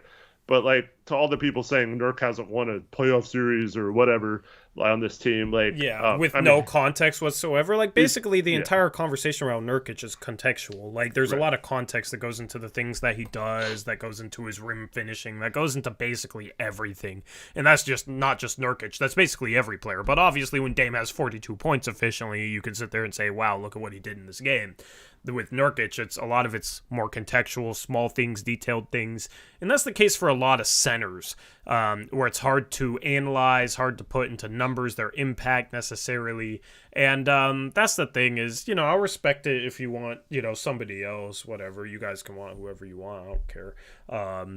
It's just the arguments like, oh, well, Nurkic, our best playoff run was with Ken or not Nurkic. He wasn't with us. Nurkic was playing the best ball of his career that year, and we would have made the Western Conference Finals with the version of Nurkic we had that year, and then Cantor off the bench. Like, you know what I mean? So I don't understand knocking Nurkic. You're basically just knocking Nurkic because he had an unfortunate leg break, and you're basically holding that against him when we would have went to the Western Conference Finals. Even with Nurkic right now, back then we would have went to the Western Conference Finals.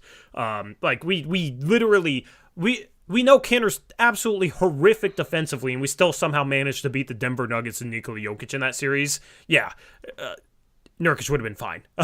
We won that series because CJ went off. Dame struggled a little bit in that series, but had a couple good games. But then Rodney Hood was phenomenal in that series. Zach Collins was really good defensively in that series. Alfred Camino and Maurice Harkless got it done defensively as well.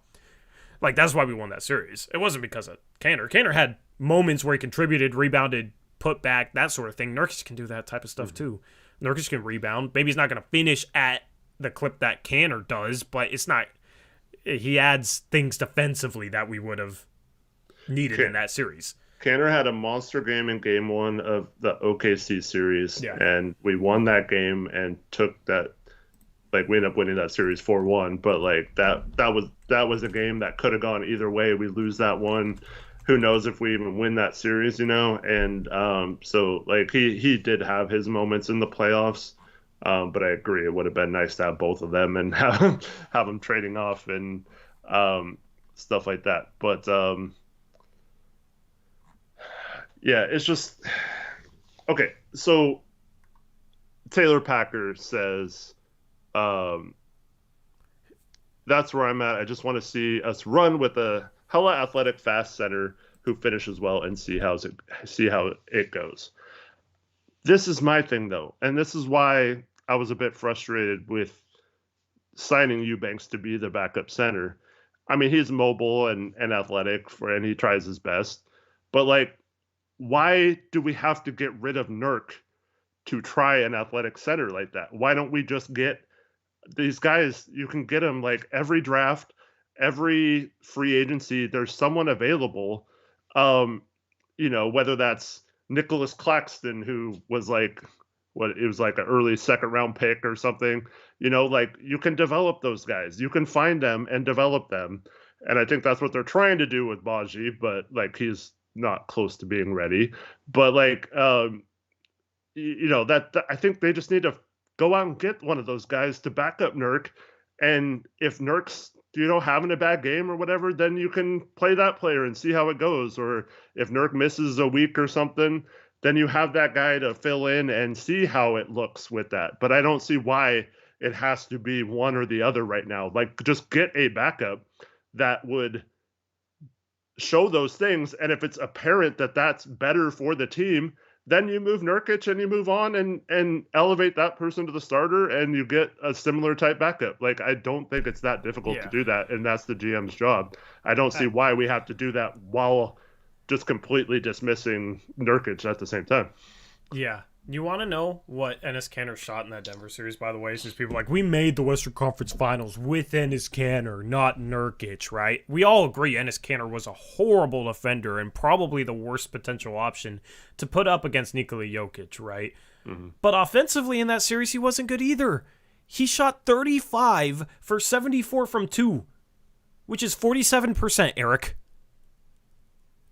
Seriously, Nurkic couldn't have shot 47% from 2 and played terrible defense?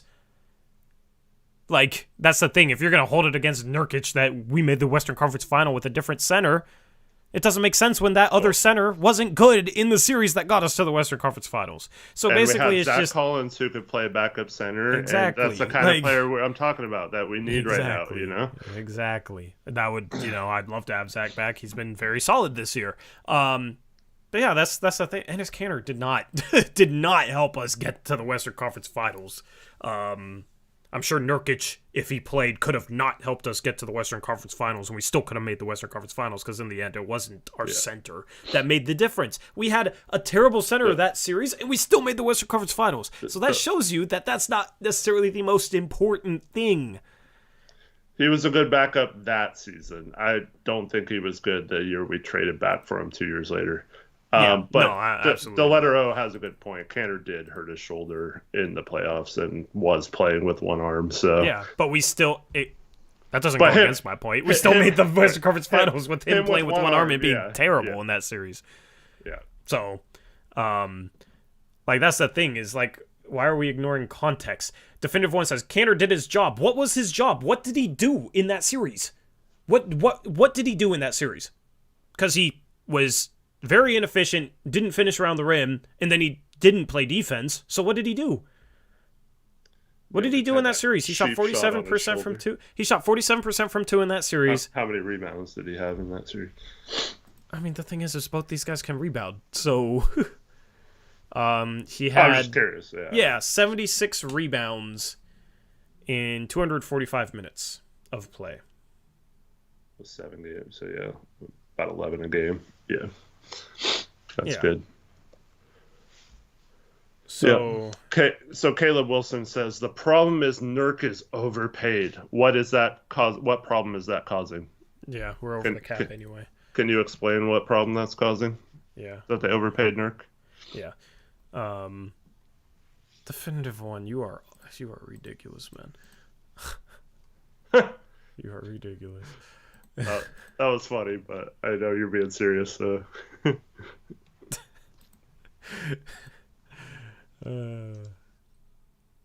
he was injured. I don't know. Yeah, he was injured. I don't know. You really don't understand my point, Definitive. That's disappointing, but whatever. We can move on. Let's take trade questions now. I'm pretty much done talking about this game. Is there anything else you want to cover from this game? Not from the game, but I mean, Nurk in the bubble had a monster game in the play-in against Memphis.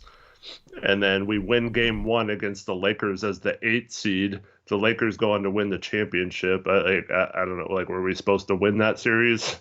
Dame gets hurt, hurts his knee in that series too. I don't know, man. Last year, I mean, we weren't going to make the playoffs last year. We were tanking. Yeah. I mean, the Denver series is really the only the Denver series we lost is really the only series we had him, and we had our hands full, and we couldn't play Kanter, that same backup that got us to the Western Conference Finals 2 years later. We couldn't even play him in a playoff game. That's how bad he was. It was a miracle that we won that series with him. And Nurk unfortunately got in foul trouble, and so but that's one series against the best center in the NBA. So yeah, it's just if you're gonna hold the fact that we won a second round series and Nurkic was injured during it, if you're going to hold that against him, then the center in that series needs to have played at a level that Nurkic wouldn't have played at. When the starting center in that series shot 47% and is a horrible defensive player, I don't see how you can hold us advancing out of that series against Nurkic, because Nurkic could have certainly provided at least that if that's the bar. So that's the thing. How do you hold that against him if that was the bar for production? If Nurkic played in that series, he would have at least done that. We would have still won. So that's the thing. I don't understand holding that against him as if he's not a guy that contributes to potentially winning in that situation. And people are like, oh, it's crazy you say he didn't help and this and that. I mean, Kanter was just not good, man. I don't understand. Yeah, the other thing is too, during that Denver series, the second one, we were seriously debating if it was better to have Robert Covington or Carmelo Anthony guarding Jokic as the backup center versus Kanter. That's how bad he was. Yeah. So, yeah. I mean, Kanter was good in the first round, and like that's not. I'm not even blaming Kanter. Like he had one arm, but that's the thing. Your standard is a dude who played terrible because he has one arm, and we still win. So I don't know how you hold that against Nurkic, because we would have still won with Nurkic. Is basically my entire point. Is it didn't come down to Nurkic. Like that's the thing. If Definitive says my question was, has he ever helped us win one series? And no, Nurk never has. You won't address that. But that's the thing, is you use that against him when it's not due to his lack of ability right now. Why would you even make that statement unless it's a negative statement towards him? Because if he didn't break his leg, even if he played like he is now, he would have if he was a part of that team. That's the thing, is it's the team. It's not just Nurkic. So I understand why you asked that question as a negative thing against him. Okay. Because if he played for the Golden State Warriors, he would be a champion. He would be a defending champion. Like, it's the team. We traded for Nurk in 2017, right? The 2017 trade deadline. Yep. And we were out of the playoffs at the time. We were one of the best teams in the NBA for like a 20-game stretch after we traded for Nurk. And then he gets hurt, but we don't even make the playoffs without Nurk. And then we play the 1 seed Golden State Warriors with Kevin Durant. And Nurk comes back in game 3 on half a leg, like you're giving credit to Kanter for. And we have a 15-point lead in the third quarter, and he has to come out of the game, and the Warriors go on a run and win the game and sweep us. He played like 12 minutes in that game or something, and we were completely dominating them in those minutes. Unfortunately, he was hurt. The next year is the year, he breaks his leg, and what was the next year? I'm missing a year. 2020? Thinking of the bubble year where we lost to the Lakers? So 17-18 was his, or 16-17 he got traded in the middle of that. 18 we lost in the first round. 18 we lost to the Pelicans, right? But that was because we kept running Dame into a trap. I had completely gotten that vision That's out of my head. That's probably a good thing, honestly. But okay, game 4 of the sweep. In the second half, we decide, you know what? Let's play through Nurkic in the post. And Nurkic gets both Anthony Davis and all their bigs in foul trouble and is completely dominating them. And then we go away from that again, and we get swept. So yeah, that was the year he was healthy. Probably should have done better, but the whole team underperformed. I don't know if that was any center could have helped us there. Then the next year is when he breaks his leg. But he absolutely was one of the reasons why we were in a position to make a run in the playoffs, because he was so good that year. And then he comes back in the bubble and, plays well there, but it's, only a few games. And then the following season was the Nuggets series, which I don't think he played bad in that series. It was a tough matchup. And then last year we tanked, and then this year I think he's been fine this year. He just wants to sit here and say, we never won a playoff series with them, and then not think about it any further, just so he can leave that negative statement out there. But he started off this conversation saying, how long do we roll with a center who isn't very impactful in the playoffs? Nobody will answer this question. How many playoff series have we won with Nurkic? And it's like, dude, we had a center who was not impactful at all in the second round against Denver, and we still won. So, how are you using the fact that we've never won a playoff series with him to say that he's not very impactful when we've had a non-impactful starting center win a playoff series? It just doesn't make sense logically, is the point, to tie those two things together. But we just want to sit here and say he's never won a series, plug our ears, whatever. But it's like, it's not his fault as a player. Like, we've talked about how this team isn't doing enough to surround Dame. See, Dame gets a pass. But then it's like it's Nurkic's fault. I mean, but it's other positions too. We have problems elsewhere. And sure, Nurkic isn't the best center. It would be nice to have an upgrade. Here's basically the point we're at. We're not going to find an upgrade. I know let's segue this into trade talk. Let's make this productive because I feel like we've stuck on this too long, but I get sidetracked. And at least we talked about the game for an hour and a half for people that wanted us to talk about the game. Okay, we did a good job. Did a great job, I think. Nurkic is supposedly in trade rumors, but you never, ever, ever want to make a trade simply for, oh, screw it, let's just do something else. If you are making a trade with that being the logic behind the trade, you're probably going to get fleeced, and you're probably going to get screwed. If that's your logic, that's terrible logic. You have to have a reason why you make trades, because that's the thing, is if you're making a trade for the hell of it, how are you getting better? Because the thing is, if you were getting better, you would probably have another reason for making that trade. So I always hate when people are like, we got to trade him because we just got to try something else. Well, guess what? There's worse options out there that are something else. So Caleb, what are we doing? Stop talking about his contract unless you explain what difference it makes to sign him or not. Caleb, we are. I know far you're. over I the know cap. you're Nurk's number one. Like, you're a worse Nurk hater than definitive one. But like, please just explain to me what you can do. Yeah, what does it open up for? How do we get better by getting off that contract? I don't know. Did you say that? I heard it get paraphrased. I don't know. Maybe I read somebody else's comment. But basically, this goes to all the people that want it, because there's a lot of people out there. Did he never say, let's try something else? I don't know. We need a starting center upgrade. Okay, that's what you said. Sorry for paraphrasing you wrong. We need a starting center upgrade. But here's the point. Is what starting center is an upgrade out there? People think Clint Capella is an upgrade. He's not. I already went into the reasons why. Just because Capella is a much more limited player. Mm-hmm. So who are you going to... That's the thing, is the problems with this team aren't necessarily the center spot, in my opinion. But regardless, who are you going to get that's better than him?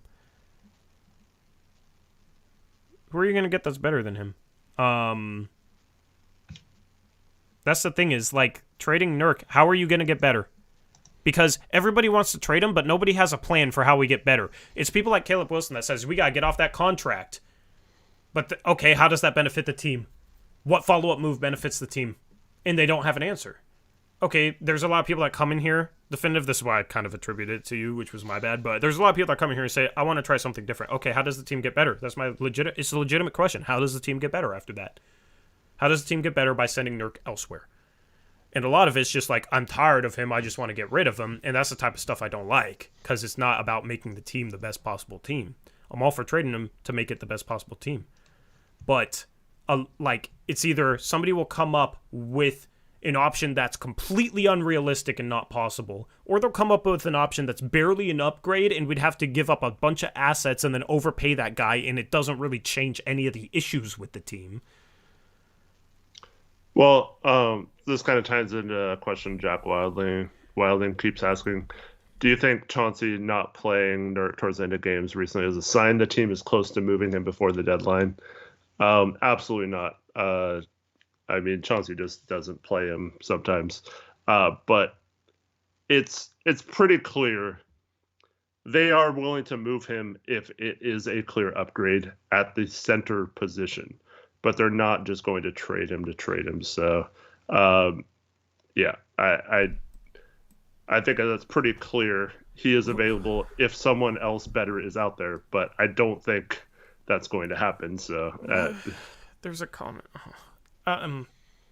Definitive says, Tori, we have to try at least. You might want to hold on to Nurk because we don't see who's better, but we have to try. Koloko/Gafford/Naz Reid could blow up with us. You know I'm the biggest Naz Reid fan. He is not a better player than Jusuf Nurkic because he's not as good of a defender as Jusuf Nurkic is. Yeah, exactly. Like he's analytically really bad defensively. Yeah, like he's closer to Eubanks, but the thing is he's like 10 times the offensive player that Eubanks is, and I think he's a better defender than Eubanks. But Paul Reed, maybe. Is that Paul Reed? I don't know. I mean, but what are we talking about Reed's a here? little bit undersized. for center. Koloko is a second-round rookie. But We should try. Like, how does that help Dame potentially get closer to a championship?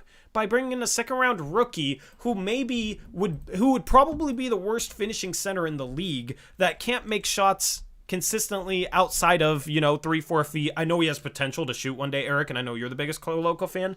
But in 41 games, in 15 minutes a game, he's shooting 50% from the field. He's shooting 52.7% from 2. Nurkic is like 5 percentage points above that, and he can shoot threes, and he can pass the ball. You know what I mean? Like, Koloko is not ready to play legitimate minutes for a contending team right now, let alone start. Like, you're basically taking a project big who I think still has a lot of potential, but like years down the line.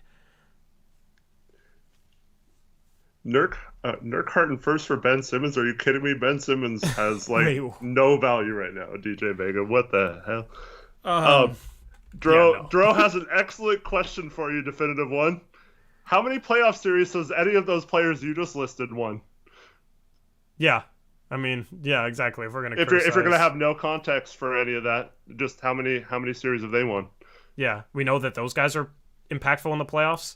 Like, we're basically going for bigs that are like fringe NBA players right now and just praying that like one turns into a top 10 to 15 starting center in the league soon. That's a good idea. The thing is you're bringing up Utah with Markkanen, but Markkanen was already like a starting caliber player. He was already like a 17 point per game scorer. You're talking about a big man who's averaging 3 and 3. Like, Naz Reid is nice, and Naz Reid could maybe be an 18 point per game scorer, but he doesn't help us defensively. Markkanen's not a good defender either. This was my point earlier, though. Like, you go out, get Naz Reid, go get Paul Reed, whatever freaking Reed you're talking about. Yeah, whichever one. Koloko is another one of those examples of the Claxton Gafford centers that are early second round picks or undrafted players that you can go find every single summer. And I think the problem is the Blazers haven't gotten one of those guys to push Nurk and be like that, and to clearly say, wow, this style could really work if we just change their roles or something, or maybe we don't need Nurk anymore. So you can get those bigs without trading Nurk. I don't know, like, go get one of those guys right now at the deadline, play him at backup center right now, and see if it works. And if it does, then I'll completely agree with you that maybe we should move Nurk in the offseason and get something for him. But I just don't understand why it has to be at the expense of, for sure, getting rid of Nurk just to throw in a guy who, like, we have no idea if they're going to be a player. Like, even so, Mo Bamba is mentioned. I see his name in chat. Like, he's not even playing on the freaking Orlando Magic, who drafted him, put all this capital into him, and did all this stuff, and they're still not playing him. Like, I don't know. Like, that's not the answer at starting center. If you want to make a case to bring in someone like that to back up Nurkic and see if he could eventually be better, absolutely, 100% agree. Here's the problem, though. It's the grass is always greener mindset. You cannot make trades with the grass is always greener mindset, or else you're always going to undervalue your assets and you're going to overvalue the other team's assets, and you're going to get fleeced and you're going to screw over your franchise. That's basically the route if you have that mindset, the grass is always greener. Like, you can't sit here and be like, oh, well, this big, if, look at what he's good at. He's good at this and this. If we could develop that, he could be phenomenal. And then with Nurkic, you're just focusing on his weaknesses and like, oh, he struggles at this, he struggles at that. That's why we should trade him. Guess what? That center you're trading for has their weaknesses too that you're not really paying attention to. Nurkic has strengths that you're not paying attention to. Doesn't end up in us getting better. So that's the problem with that. That's why I don't understand getting rid of him to get rid of him, especially for centers like that you could bring in to back them up and see if they're better. Like, that's the alternative, and that's what you do. The problem is, like, people say to trade him for his contract and say, oh, well, that'll free up $18 million to spend, but the problem is, Caleb Wilson, we're more than $20 million over the cap. Guess what? If we send out his $18 million for nothing, we are still over the salary cap. We're not going to have any extra free agency money to spend. Like, learn how the CBA works before you start criticizing contracts. We try and teach you guys the CBA, and I understand that, not a lot of people are going to nerd out like me and you have, Eric, and learn the CBA, but that's the thing, is like, people come here contradicting contracts or criticizing contracts, and we sit here and say, it doesn't make a difference if it's $18 million is on the books or not, because it doesn't free up any cap space if you get rid of it. And then they say, what are you talking about? Freeing up that salary wouldn't be a good thing. That'd be extra money to spend. And they just don't listen. And it's like, we're trying to explain it to you. No, it doesn't really make a difference. If we were chasing cap space, sure. But guess what? Every center of that caliber on the free agent market is also going for the same price. So how does that get us better? That's why Eric was asking the question of, okay, if you free up that contract, how does it get the team better?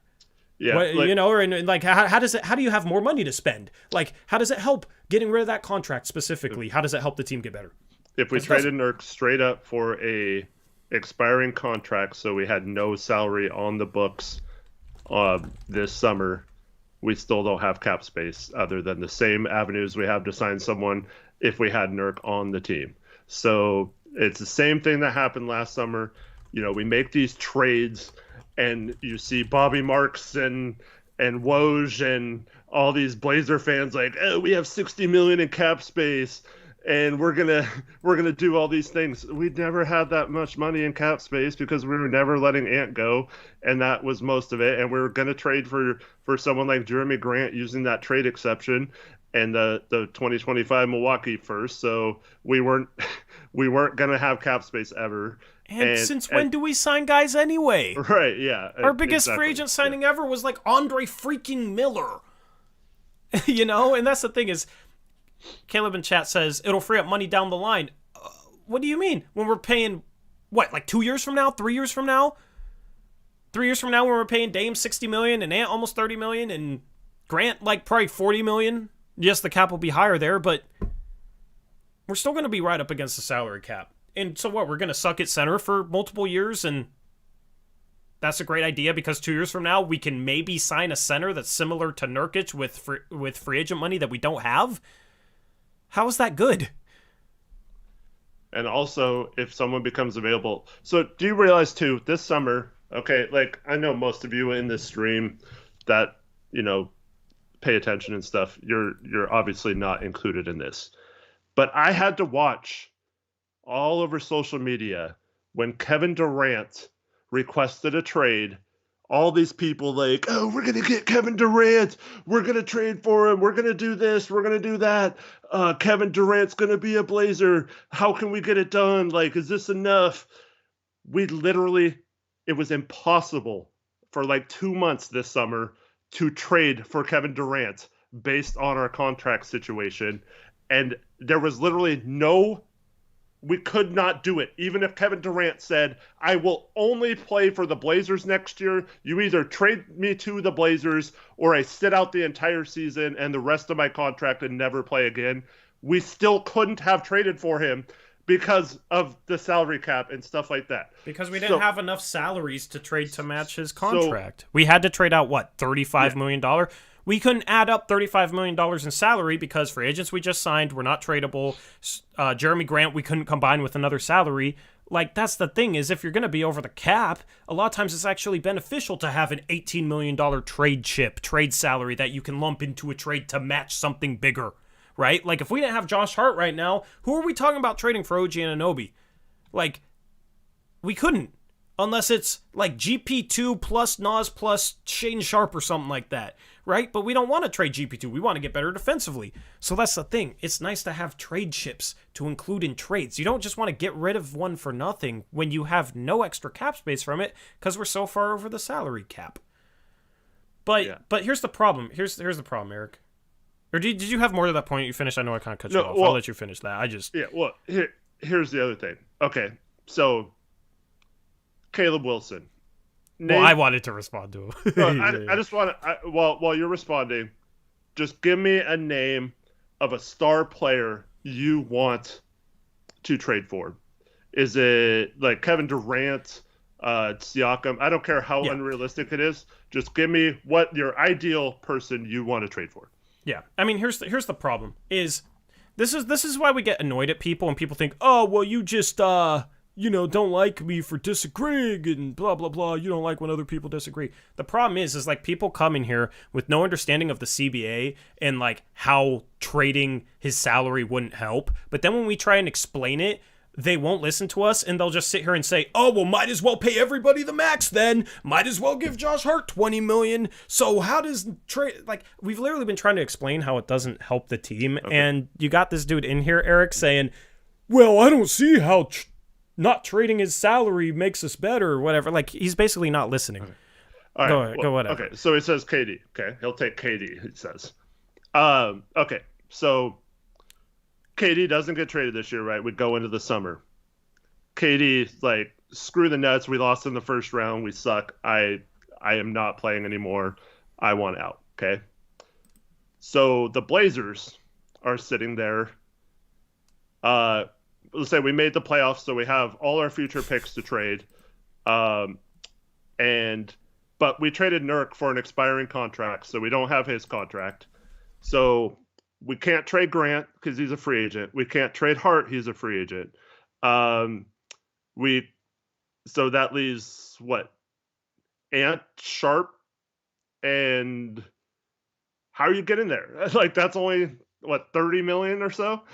Like that's still not enough to get there. So like if we literally could not trade without trading Dame for him,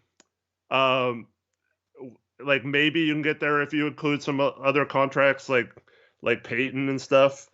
But like that's when it becomes tough. Like you're literally stuck with this is our package. We can't do anything else but like these 5 players.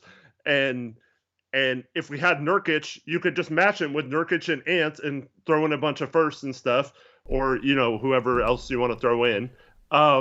So that's a situation where like having his contract, it becomes yeah.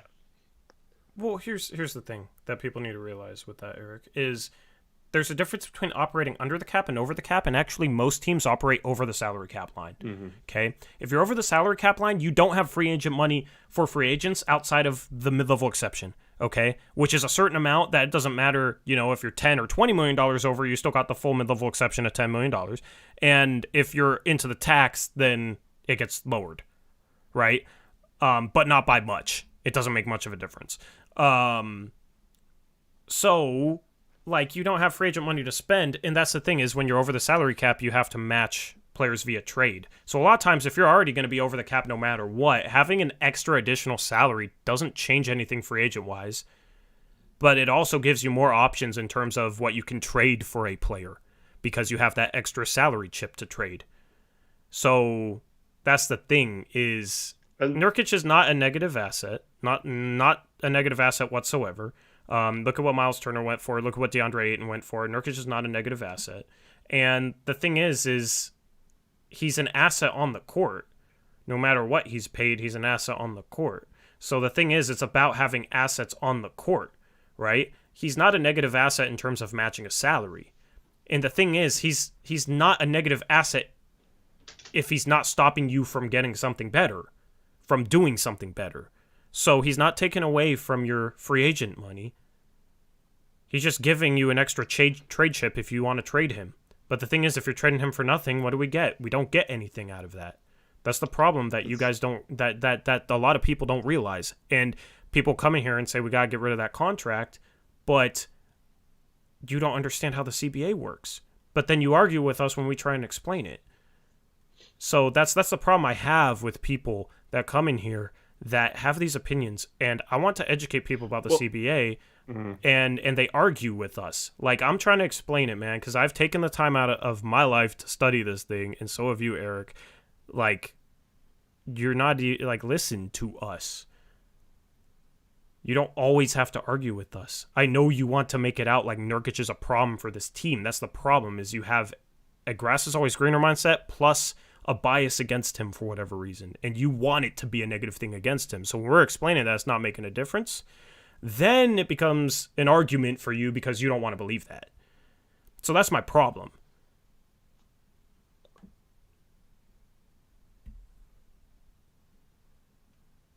And if we let him walk last off season, we wouldn't have had the space to re-sign him or sign a different center. Yep. So we would have had the minimum contract to sign someone. And yeah, so we're just down Nurk and have no replacement. So that's why like it doesn't make sense to worry about his contract right now. Like, was it maybe a slight overpay? Sure, I'll buy that. But like compared to a lot of other now it's just okay, whatever. Just stop, man. Yeah. Now he doesn't even play hard or whatever.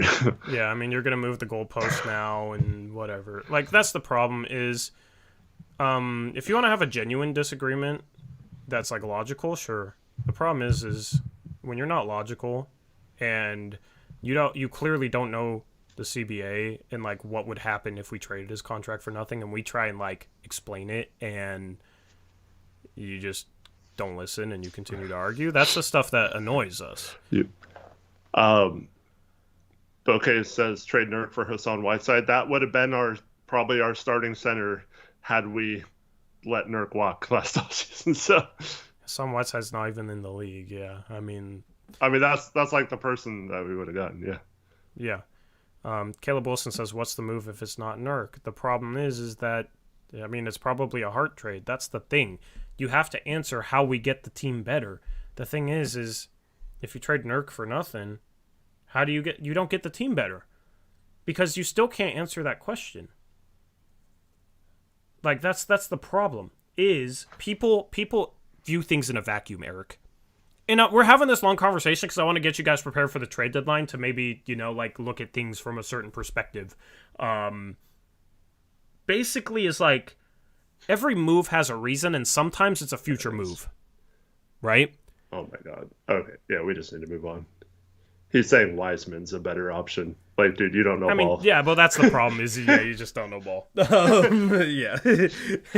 So, I mean, wow. At least you think you're making the team better with that, but, I mean.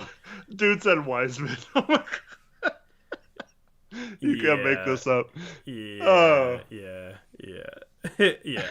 I mean, Vega, sure, maybe. No, but no, this is Caleb his. Wilson, I mean, this is his vendetta. This is the biggest nerd hitting on this channel before, but yeah. It's I explain it for the other people that, like, maybe are on the fence, or maybe will actually listen, and, like, because there's people out there that I'm sure think that if we traded Nurkic, we'd have extra free agent money, or don't really know how the CBA works. I explained it for those people. It's not necessarily for the person I interact with.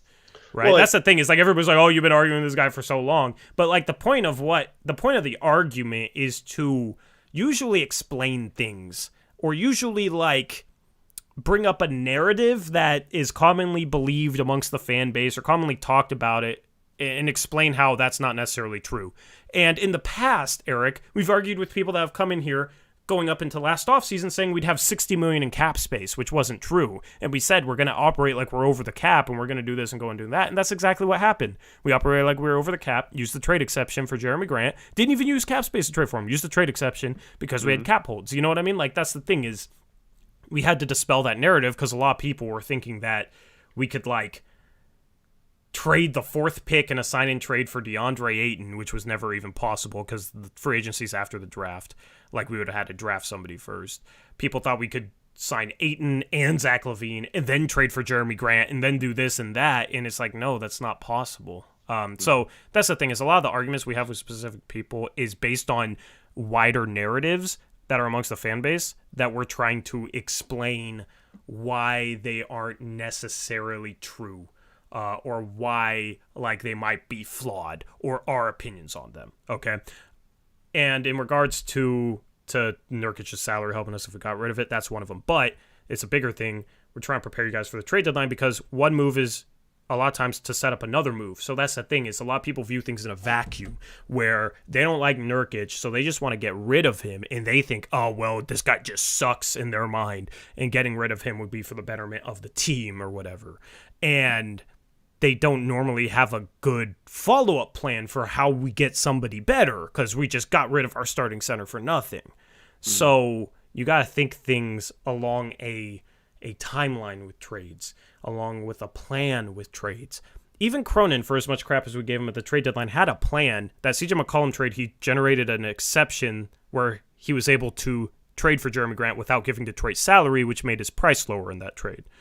So that's what we try and explain, the CBA side of things, the GM thinking side of things, and we try and go in depth on that type of stuff for those who care.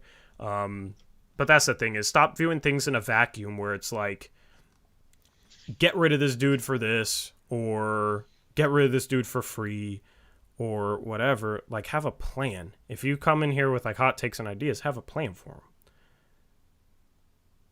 So that's the thing. If you're trading them, okay, what do you want in a center? What traits do you want in a center? Okay, well then how do we get a center with those traits? Cameron Weaver asked, would you, if you were thinking of a trade for a more defensive backup center or a more offensive-minded center, what do you think would help the team more? Defensive center. Yeah. I mean, we're top 10 defense. We're bottom 10, or top 10 offense, bottom 10 defense. Yeah. We definitely need defense. Yeah. Not arguing that at all. Yeah. So yeah, backup center. Think we need a better defender. Maybe a little bit better, like a floor general type of center that can affect shots, but not in a chasing way. I don't know. I mean, having a center that's good in the short roll matters, that sets good screens matters, that rebounds well, that is good defensively. And it's a bonus if they can space the floor. Nurkic isn't great at all 5 of those things, but he's really good at, he's a floor spacer now. He sets good screens. He's a solid short roll center. All those things are good fits. The thing is people just got off like he's a terrible defensive center. And they think that. They truly believe that, which is... And then it's like they think Clint Capella is, worlds better than him, and that's what they want to make our defense better, and that's all they'll focus on. But Nurkic isn't bad. Nurkic, according to some analytics, is the best defensive starter. Mm-hmm. Is better than Grant. Now, defensive analytics have noise, but I mean, I don't know. He's not as bad as people make him out to be. Yeah, so I keep seeing Christian Wood's name brought up in chat now. I mean, that's someone that the Dallas Mavericks got for the end-of-the-bench scrubs that added up to enough salary and the 26th pick, I think it was. Like, it did not cost a lot to get him. And that's my point is, if you want to try one of those guys, you can get one of those guys. There's plenty of them out there, whether that's Paul Reed or Naz Reid or whatever. Like, go get them at the deadline. Maybe overpay a little bit for them. Yep. And, that would be my plan. Get and plug one of those guys in and see how it works without having to, like, completely demolish the starting lineup. And if it doesn't work out, you're screwed. Like, why not have the best of both worlds and have a competent center while you see if that other center is worth it or not? And then if it is, then you move Nurkic in the offseason. It's not that difficult. Yep. But, like, I don't know. Claxton's not going to be available. He's pretty much untouchable at this point. I mean, like, I'd swap Nurkic for Claxton because Claxton is so great defensively, but that's the thing is, like, that goes back to my whole point is, like, players that are better in terms of the things that this team should value aren't gettable. But, like, go find the next Claxton. There's guys, like, you can find those guys. Like, yeah.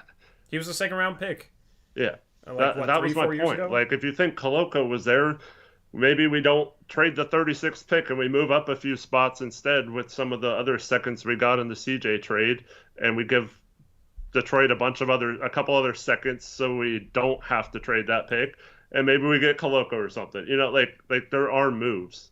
But yeah, that's the thing is those centers come cheap. That's what I would do. Try and find the next one. Because guess what? You can get him for cheap. Robert Williams was a late first-round pick. Nicholas Claxton was an early second-round pick. Even Rudy Gobert was a late first-round pick. Mm-hmm. You know what I mean? Like, but the thing is those guys also took some time to develop. So that's the problem. Is like if you're getting rid of Nurkic for a rookie version of Claxton, guess what? That's a worse option at center for like probably 2 to 3 years. Mm-hmm. Now that Claxton's developed, he's the better option, but once they become the better option, then they're ungettable. Yeah. Right? So that's the thing, is like at this point, you don't have the time to get rid of Nurkic and start a guy that's going to take 2 or 3 years to have a positive impact.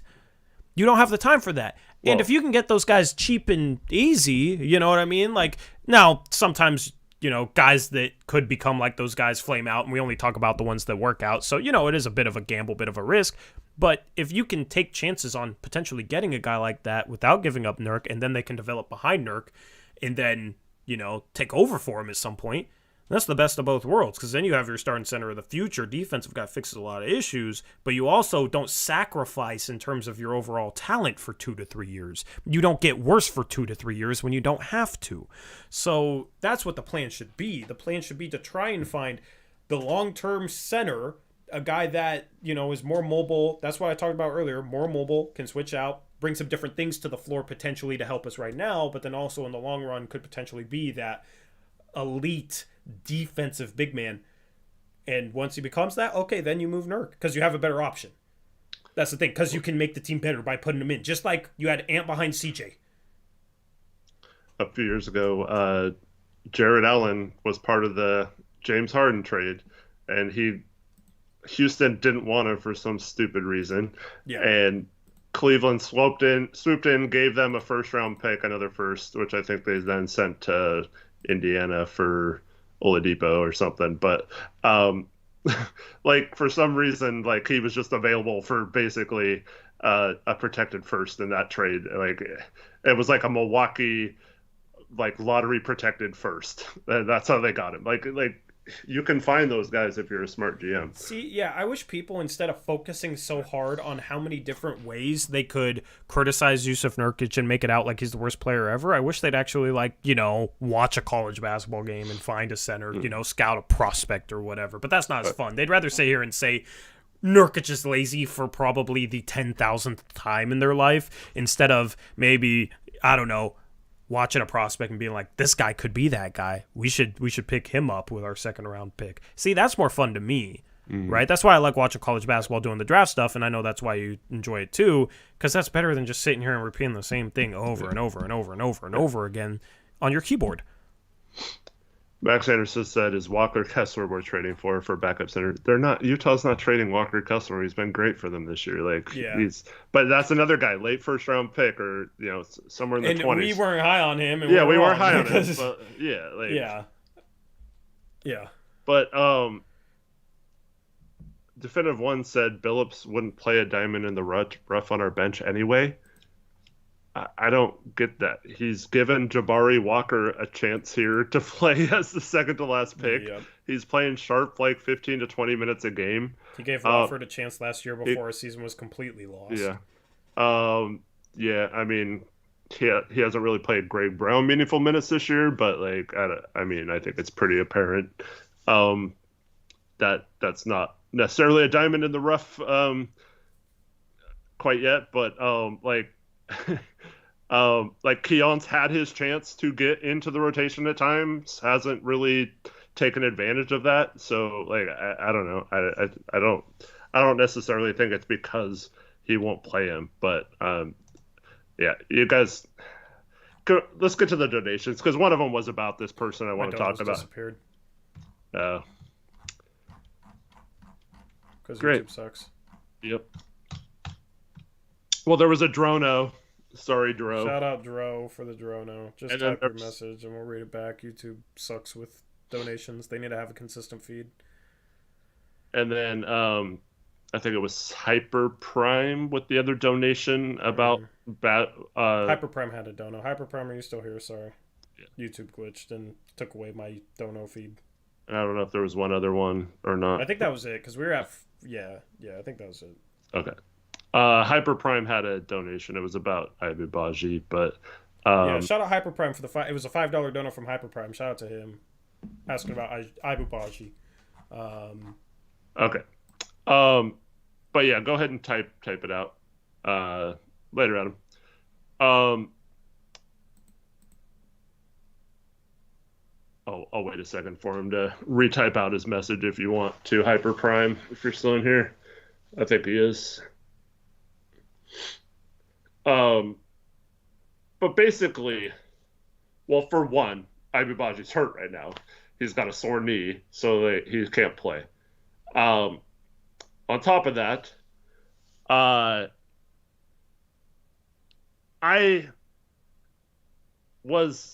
had him ranked like 20th on my big board.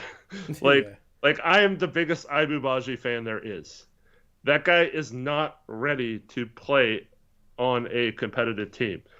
Yes, games like last game where Nurk was out and we didn't have a backup center, like would I have liked to seen him get some run? Yes, but he is hurt right now. So like I can't say that it's anyone's fault because he couldn't play.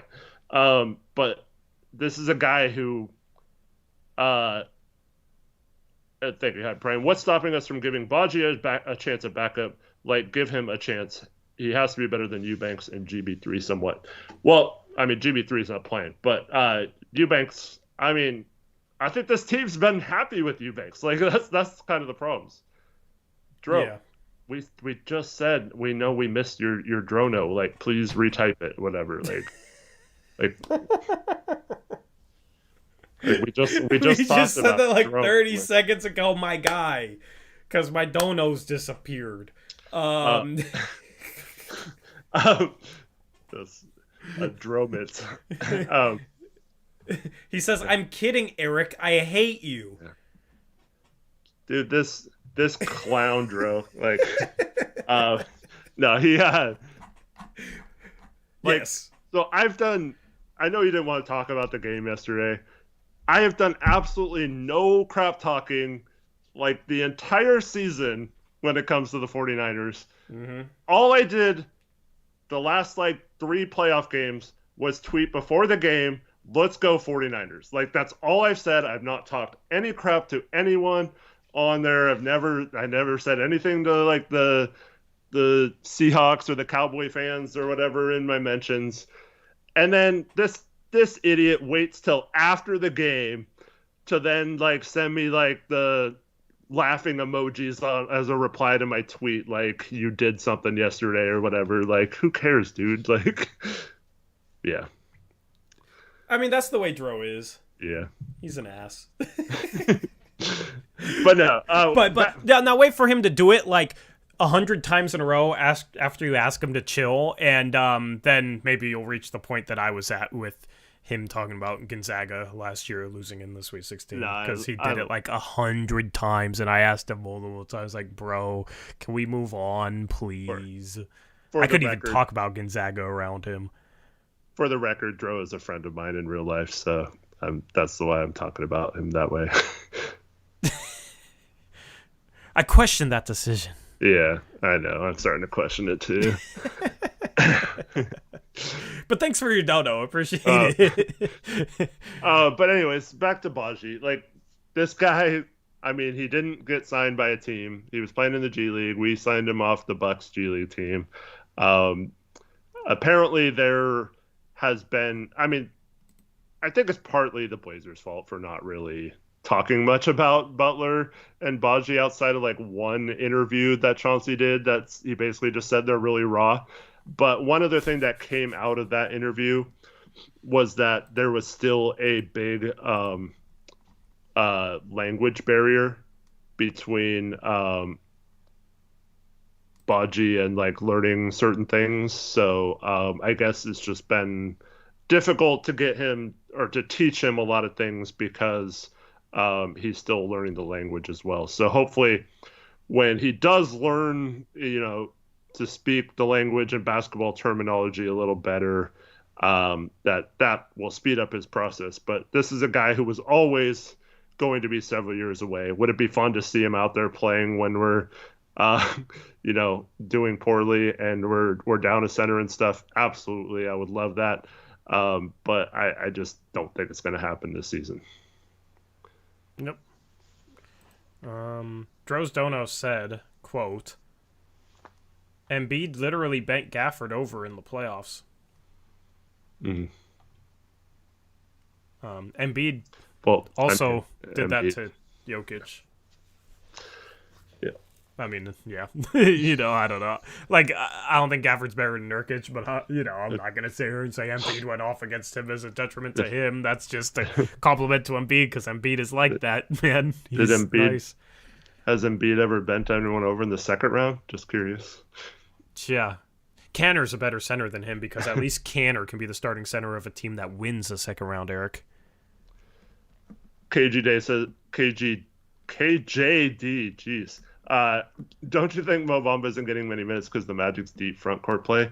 I mean, Wendell Carter Jr. was just out several weeks, and Bamba didn't get really a chance to play then either. Anyways, I don't know. I mean, what is he better at than Nurkic here? This is his fifth year. They're playing someone they signed last year because he was the brother of their draft pick over him. And I'm not saying Mo Wagner isn't good, because he's been playing pretty good this year. But like, if he was any good, he was the sixth pick in the draft or something. Like, people like the Magic would have played him, or they would have gotten value for him, and a team would have taken a chance on him. It's the same thing I'll say about Cameron Reddish. Like, yes, maybe he goes to a different team and plays well, but there's obviously something there to where anything more than just a flyer on the guy, I think is just like a waste of time to even talk about, because like, this guy hasn't shown really anything in the NBA yet outside of a few flashes of being able to maybe space the floor and protect the rim a little bit. Yeah. But like, what is he better at than Nurkic? Because a lot of people are like, oh, trade Nurkic, start him. Sure, he's a little bit cheaper, but he plays less per game. Like, he hasn't done what Nurkic has done against starters. He's he averages basically the same efficiency numbers from 2 and from 3 as Nurkic. He's a worse rebounder. He's a worse passer. He does block more shots, but as I've explained before, blocks are extremely overrated when it comes to defense. I don't think he's necessarily more mobile. 21. Whoops, didn't mean to play that. I don't think he's more mobile. So, like, if you're trading for him, why? What does he do better? Because I don't know. He's not a better passer, not a better. He says he doesn't think he's better than Nurk, but he'll take anyone over Eubanks. But here's the problem. Bamba, yeah, if he's a backup, sure, but Bamba makes $10 million, so basically you're trading Hart for him. I don't think Magic want Hart right now, but three-way trade. You're trading Hart for a backup center. Like, I don't know if those moves make us better. So I'd much rather go after some of the other centers we talked about that are making $2 million or less, and that's Gafford, one of the Reeds, one of those guys versus Bamba, because those guys we could get realistically, stay under the tax and use Hart either in a trade somewhere else or keep Hart and improve our team that way without having to give up $10 million in salary to do that. Yep.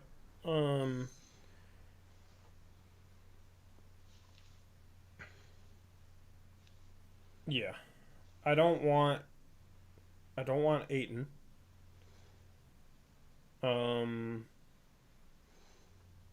He's a little better than Nurkic, but he has problems. And he's paid much more. Yeah, I don't want his contract. Yeah. Talking about Nurk's contract being bad, when we're sitting here completely stuck deep in the tax, so Jody won't add any more money because she doesn't want to pay another $100 million off the tax bill. I mean, that's the only way you could say Nurk's contract, since he isn't paid less, could be restricting us because we won't sign anyone or do a trade where we gain a little bit of salary. But A, there's ways around that. B, you don't trade for a scrub center, or you don't give Nurkic away for nothing because you're not going to be able to make that up by the extra flexibility you get. That's the thing is, with Ayton, he's paid $32 million a year. You're going to have to give up both Nurkic and Hart for him. You're not going to be able to take anything back, and you're going to have to go into the tax, and Jody doesn't want to go into the tax, so then why are we trading GP2 for him as well? doesn't make the team better trading those 3 guys straight up for Ayton. So that's the problem with a guy that makes that much is like, how are you, A, staying out of tax for an owner that wants to stay out of the tax? B, how does trading Nurkic and multiple role players for a center make us better? Because if anything, it just is, we have problems on the perimeter with missing like good on-ball defense, right? We need a good on-ball defender. How is trading potentially your best 2 on-ball defenders against guards going to make it easy on Ayton? You know what I mean? Like, we already give up the most shots in the rim in the league because we don't have good screen navigation, good on-ball defense. So making that worse and putting Ayton in that position, that just makes the team worse. Because Ayton's not going to be able to deal with that. Ayton's going to end up in foul trouble. Like, it doesn't make sense. Who are you going to be playing at the wing spots? So that's the problem. Is like, I don't think Nurkic is better than Ayton. But Ayton is inconsistent too. He had a night recently, he went 6 for 20. Right? There's been some question marks about his attitude and everything, just like people say with Nurkic. He's not as good of a passer. I don't think he's as good of a screen setter as Nurkic. Efficiency-wise, he's on par with him this year. He's not as good of a three-point shooter. The thing is, he's a little bit better because I think he is a better defensive player, better rim protector, and he is better finishing when he gets the ball around the rim. The problem is he settles for a lot of mid-range stuff that's not super efficient. So you're basically just creating more problems than you're solving by trading out Nurkic plus multiple salaries for Ayton. So that's why I don't want him. And yeah, the Suns will over ask for him too. Yeah, the Suns are probably, you know what I mean, trying to leverage him for more than Nurkic. That's the thing is if it was a straight up swap for equal players and equal salary, sure, maybe you do that. But it's not. That's the problem. I see a lot of beef stew mentions in chat. I don't know why the Pistons would trade him right now unless you're overpaying for him. And but also, how good is he defensively? Yeah, I think he's one of those guys who, if he was a little taller, he'd be a good center, but he's a little too big and slow to be a power forward, I think. So he shoots almost... Dude, what? I can't believe this. I didn't realize this was happening this year, Eric, with him. Almost half his shots... Well, no, I knew he could, kind of shoot, right? But the last year he shot, 0.9 per game, 0.6 per game. But this year it's the volume. The efficiency's still the same. Half his shots are threes. Yeah. Almost half his shots are threes. Yeah, he doesn't go inside much. And he shoots 32% from 3. He shoots 55% from 2. Nurkic is more efficient from both 3 and 2. Now, Stewart is young, but... I wouldn't mind him as a backup, but I think those are the kind of guys that are tough to get. You probably have to overpay a little bit, and I don't know if it's worth it. I think he still has another year left on his rookie deals after this one. So yeah, I'd be fine with him as a backup too. But yeah, hard to get. You're gonna have to give up too much asset-wise to get him. And so someone else mentioned Wendell Carter Jr., and I'll put Şengün in the same thing. Those teams are not trading those guys, especially not for Nurkic or Josh Hart. So, why would Houston or Orlando trade Josh Hart or Nurkic for one of their young guys they're trying to develop? That's not going to happen. I mean, I'd love Wendell Carter Jr., but that's just not realistic. The problem is they love having Wendell Carter Jr. Al Mack says Olynyk plus Vanderbilt for Nurk. Well, once again, why would the Jazz want Nurkic versus assets like a first round pick or whatever? Olynyk is not better than Nurk, so we downgrade our center spot and we get Vanderbilt who can't shoot, and now I don't know. I don't think that really helps us get better. Olynyk's a free agent too, so you might lose him in the offseason or have to pay him as well. Yeah. Does Olynyk help our defense? Vanderbilt helps our defense, but he's a very limited player. The thing is we need, I don't know.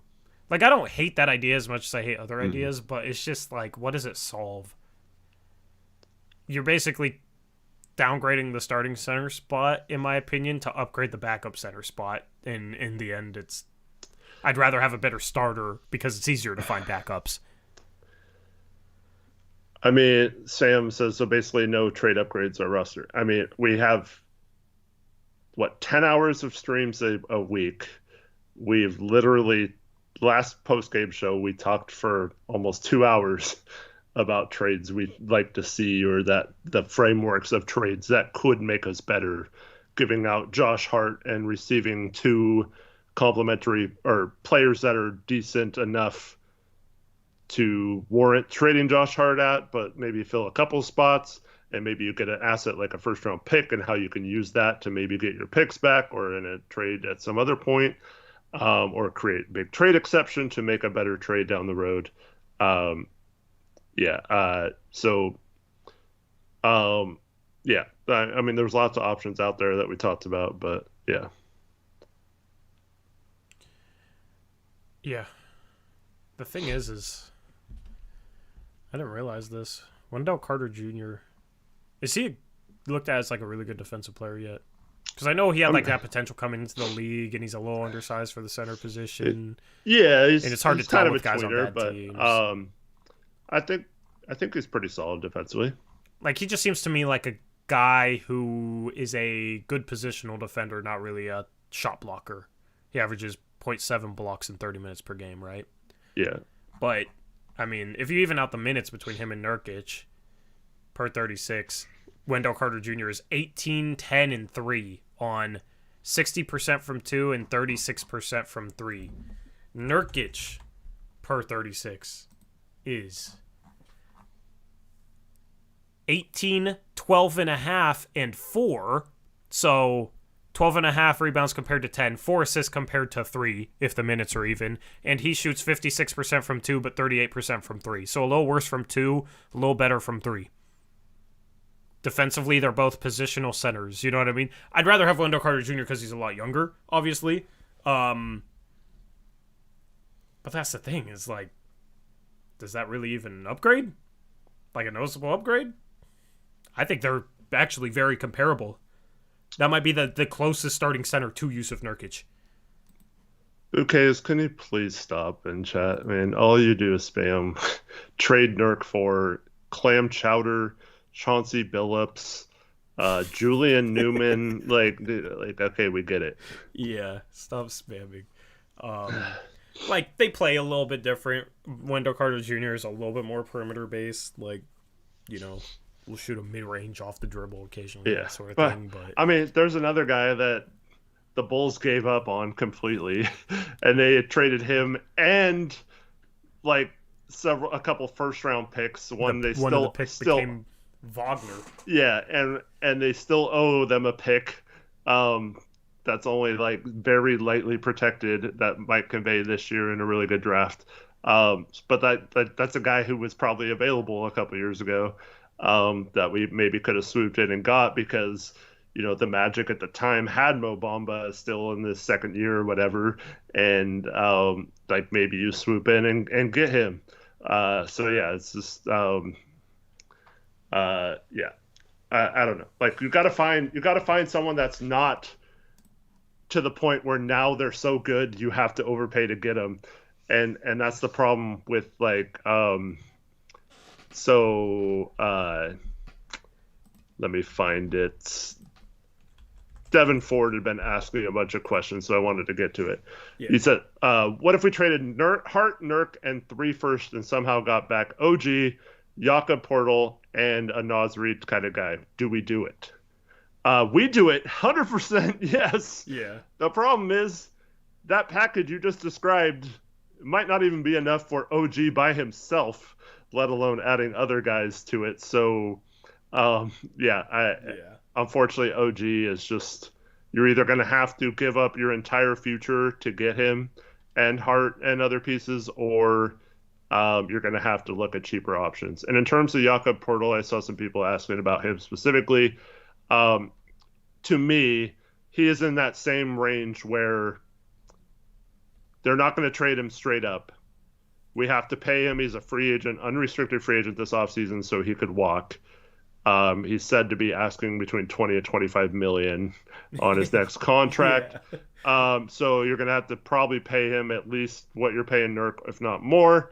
Plus, you're going to have to give up at least a first or two to do it, and then find a third team, because I don't think the Spurs would want Nurk anyway. So, I don't know.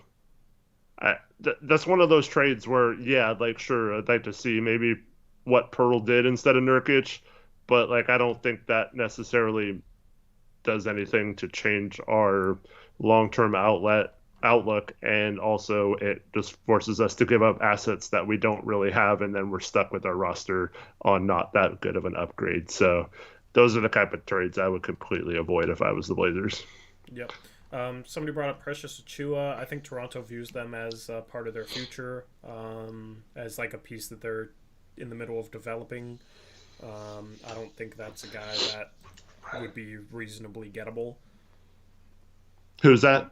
Precious. Oh, Precious. Yeah. Oh, they love Precious in Toronto. Yeah. Did you see how good he was against us? I mean, yeah, we made him look great. KJD says, why don't we take another chance and trade Nurk for a center who isn't better at the moment but has potential? Well, two reasons for that. Well, one, can you please name some players that you would think fit that bill? Two, in 2017, when we made that trade, we were underachieving and we were several games out of the playoffs. I mean, you can make that same case here, but they had much higher expectations this season. And Plumlee was about to be a free agent. Nurk still had another year of team control, whereas Nurk is now locked up for 4 years. So the time to do that, I think, would have been last year, where you could have played that player the last few months of the season. If you have a guy in mind, most of the guys I can come up with, Tori mentioned Nick Richards or Richard. I don't know how you say it.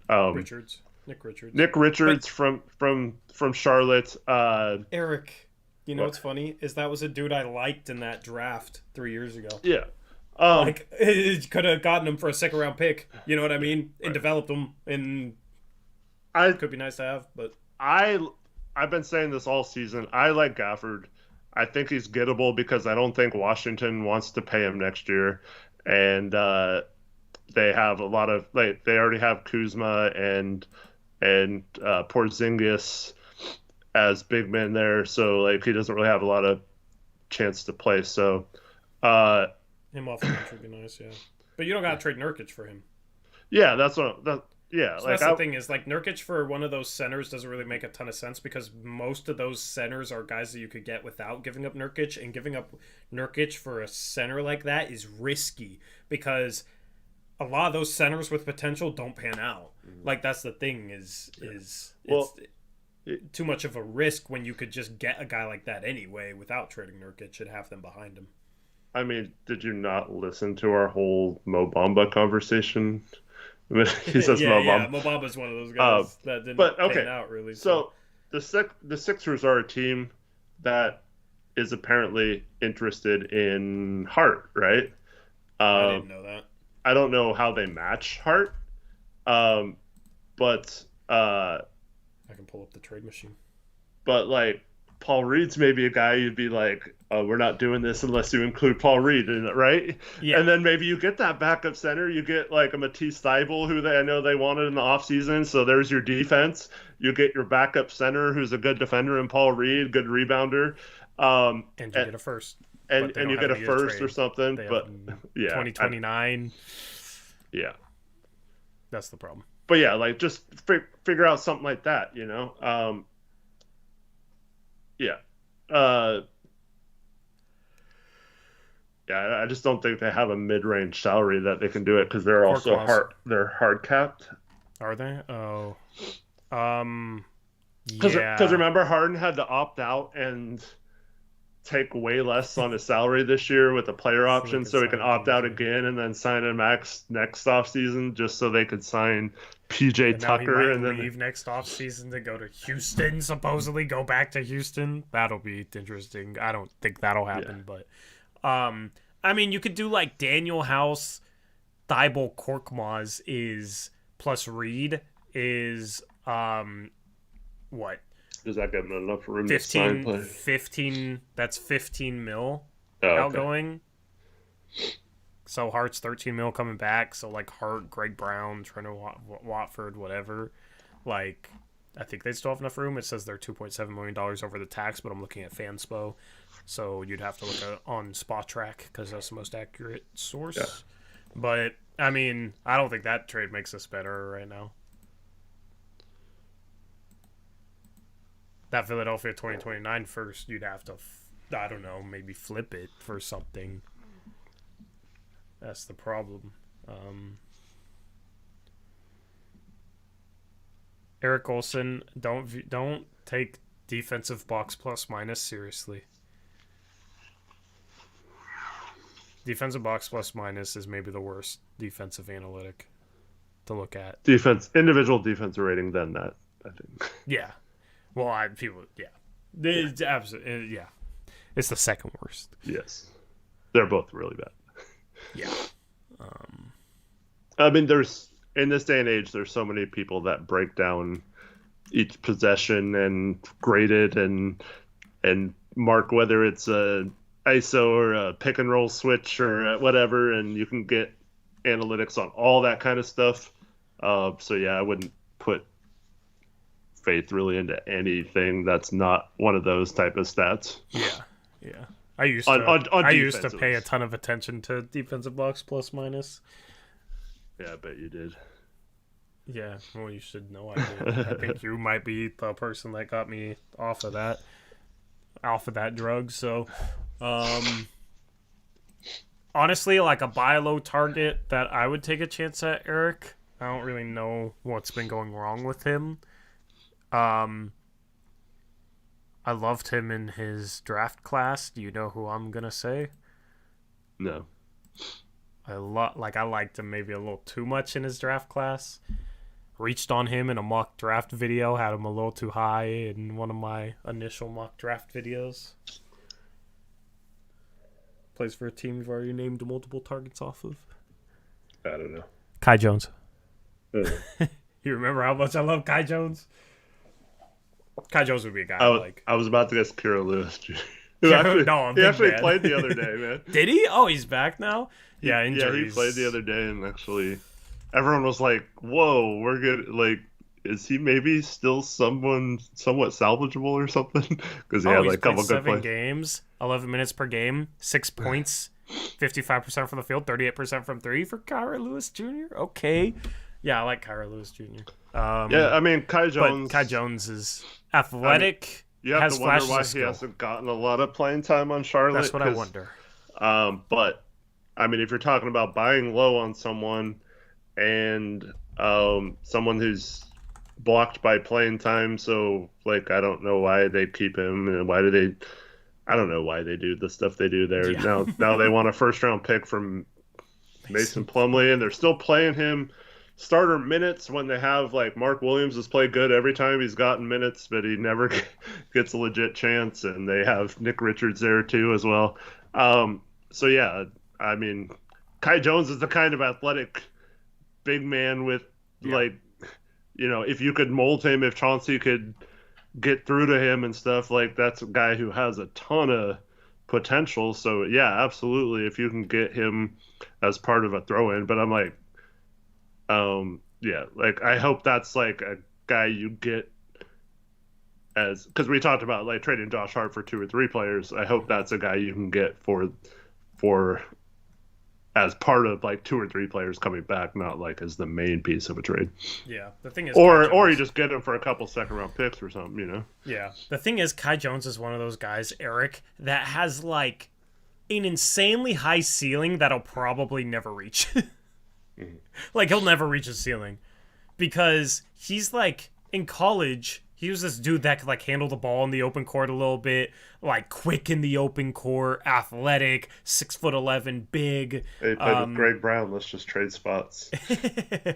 Yeah, well, the problem is Greg Brown needs to be able to be a center. Yeah. The problem is he's a skinny, undersized power forward, so his lack of skills are an issue. But like Kai Jones, you know, had a, you know, showed potential of a 3-point shot. He hasn't really shot. Just hasn't played in his career. So, like, that's a guy, like, okay, his ceiling is a guy that can shoot threes, handle the ball a little bit, attack off the dribble quickly, play in the open court as, maybe somebody handling the ball or as a lane runner, and then defensively with his athleticism and length could be, like, a phenomenal defensive player. He will probably never get there. Like, you know what I mean? There's guys that are, like, they show flashes of everything, and it's like, oh, if they could just do all that stuff consistently that they show flashes of, they could be a freaking all-star. But they're just so far away in so many different things that they'll never fulfill their ceiling. Ceiling doesn't imply, like, oh yeah, this player, like, will be this good. It's like the best case scenario of this player. Some guys are more likely to reach their ceiling than others. Yeah. Right? So that's the thing with Kai Jones. But that's like a guy I would take a chance on if they don't want him and you could get him for a second or something like that because they got other young centers and whatever. Yeah, absolutely. Bring him in. See what you got. How much does he make this year? He might fit in our lower TPE. I think it might be 1 point. Oh no, he was a first round pick, so it's probably like 2 million. Keon's 2.7, so he's 2.9. Right, 2.9. Yeah, so I'd flip Keon for him. He fits into the other trade exception too, but I also so KJD brings up another name, and that's someone we talked about earlier, but as like a Nurk replacement. So he's saying, I'm not saying to trade Nurk for him, but why not give James Wiseman a shot? And this is the problem. If we traded Keon for Kai Jones, we go in the tax, and they're not going to do it for Kai Jones. So it needs to be part of a bigger trade where we save some money somewhere else and then make that trade maybe, or as part of that big trade. Or you trade Greg Brown too and then sign you trade agent. Yeah, right. Keep him out. But yeah, you got to be creative. But here's the problem with Wiseman. It's sure, if we're talking take a flyer on him as the backup center, 100% absolutely.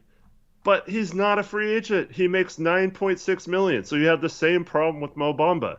Like, we have to trade Hart out to get, basically, to get Wiseman. And, I mean, even if Golden State does that, like, trading Hart for Wiseman, I guess you could make the case that that's like a super buy low, high risk, high reward type trade. So like that's something that you could say, but like if we're trying to compete this year, I don't think that really helps us that much. But and Wiseman supposedly is just a guy that doesn't really get it defensively. Mm-hmm. Like you don't trade Nurkic for a guy that doesn't get it defensively and has injury issues. But like, it's just really hard to do it. And I mean, Golden State said numerous times that they're not trading him or Kuminga or Moody.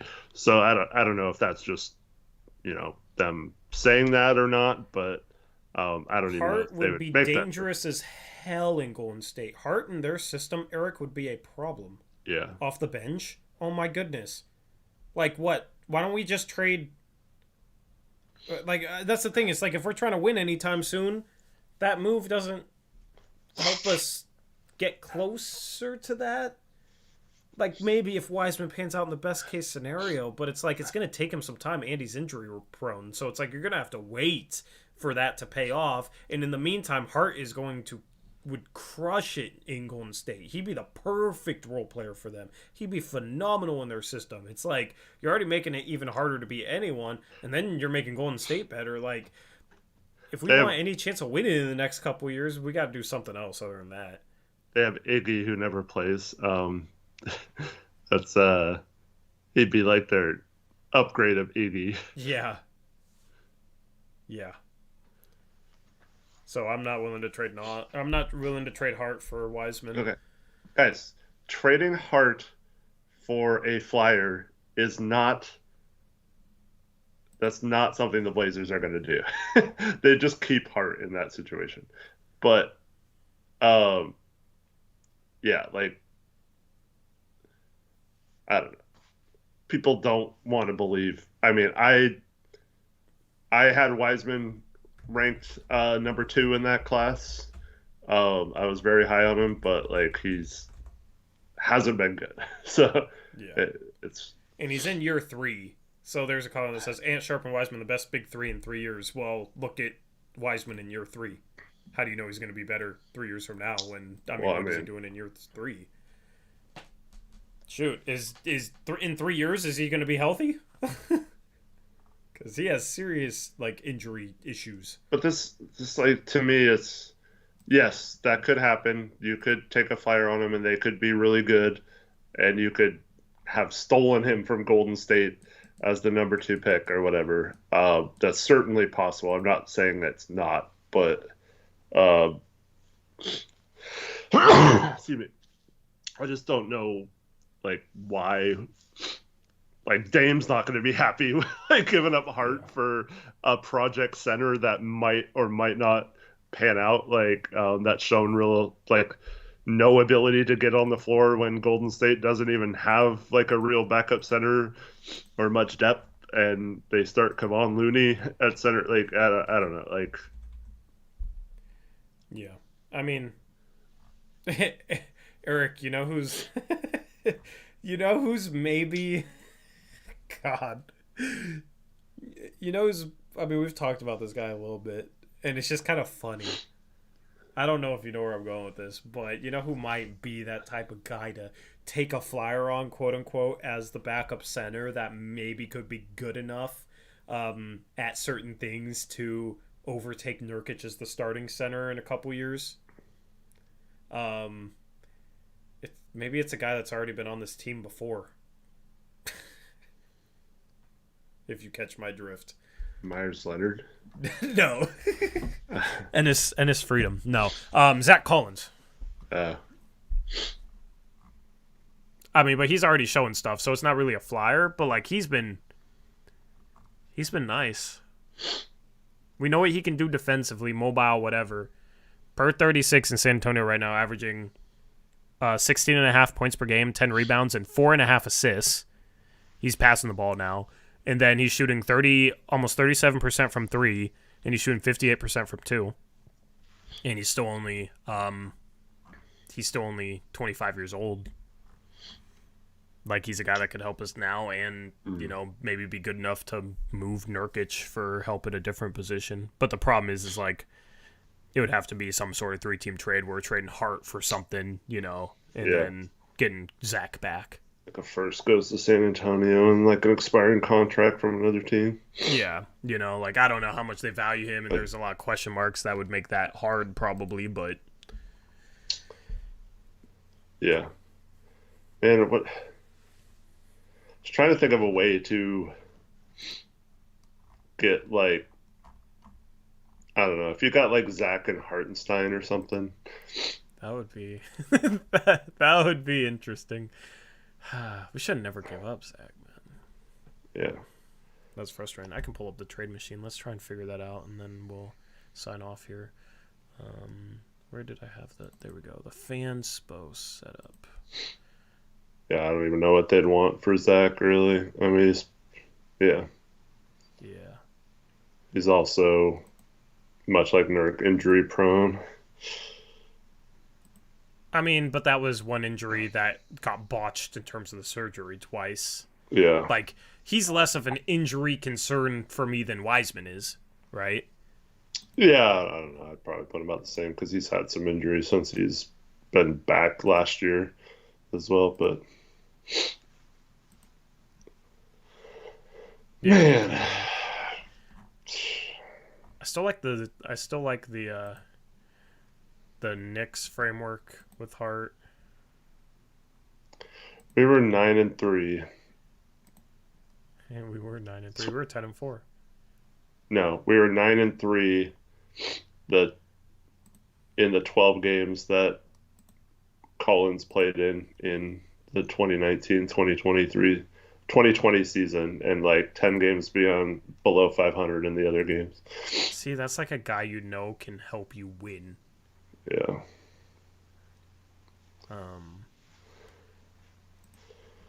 Reddish in 2 seconds for Zach. Yeah, maybe. I don't know. I don't know how tied they are to him. I mean, yeah, like in an ideal world, it's something like, I mean, we can get a first back from New York and then obviously try and flip it for our first back from Chicago.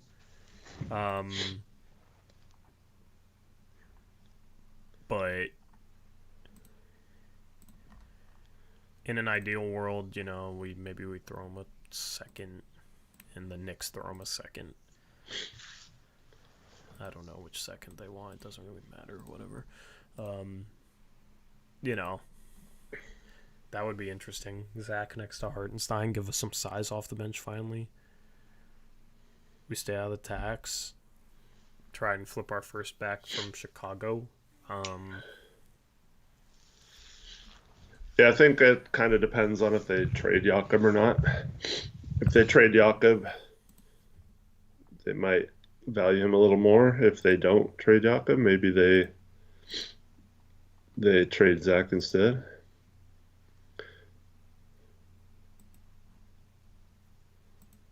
Yeah.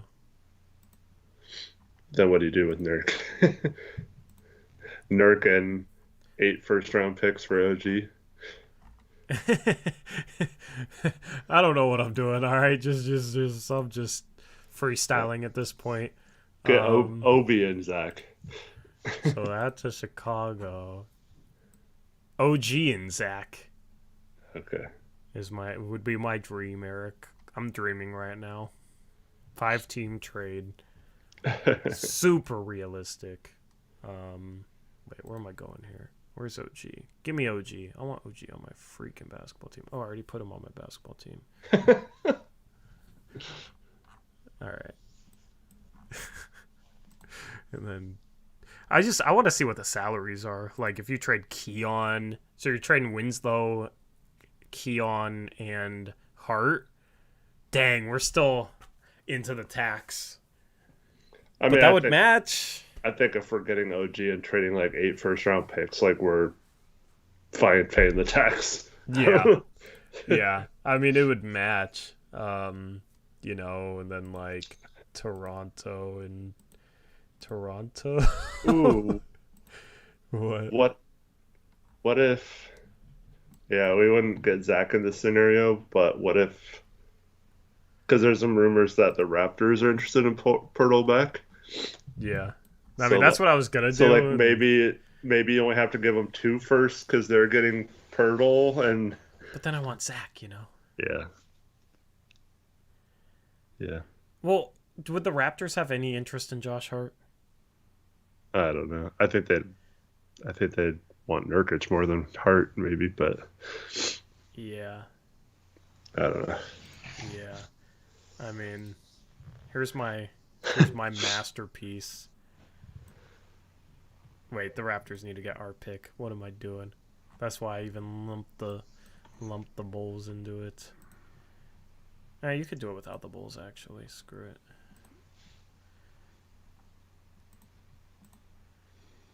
Screw it. That's the Raptors. Yeah. Yeah, there's their 3 firsts for OG. And Hartenstein, they get their center, right? And then Keon to the, I don't know, maybe the Spurs would want Keon and Reddish. And 2 second-round picks for Zach. There's my dream trade, Eric. Nice. There's my dream trade deadline. We get Zach and OG for Hart and Winslow and Keon and 2 firsts. Good luck with that. I mean, this is the same template we've kind of had where like Hart, I know, goes to the Knicks and then Raptors get 3 firsts and a big for OG, you know? And then the Spurs for Zach, 2 seconds, Reddish and Keon. I don't know if the Spurs do that. I don't know if any of these teams do this, obviously. But for it being a complete pipe dream, it's not that terrible. What if the Raptors were like, all right, we'll do this, but we want Collins instead of Hartenstein. Do you do it? Yeah. I mean, I'd probably do this without getting back with only getting back OG. So if you get Hartenstein or Collins, you do it for sure. Yeah. The thing is like, without getting one of those guys back, it does keep Jody out of the tax. So the question would be, would Jody do it? My God, we're setting ourselves up for such disappointment in 10 days. Yeah, we are. This ain't happening, chat. I'm just dreaming. I'm basically playing 2K right now. You know how I tell you guys not to base trade ideas off of 2K? Yeah. This is basically, what I'm doing. We're gonna end up with we're gonna do this trade, but we're gonna end up with Derrick Rose and Kem Birch instead of OG. Yeah, how can we trade? Okay, who would be a great fit for Josh Hart? Like the Kings, all right, and we're getting back Rashawn Holmes. Rashawn Holmes for Josh Hart straight up. They might buy him out supposedly. Yeah.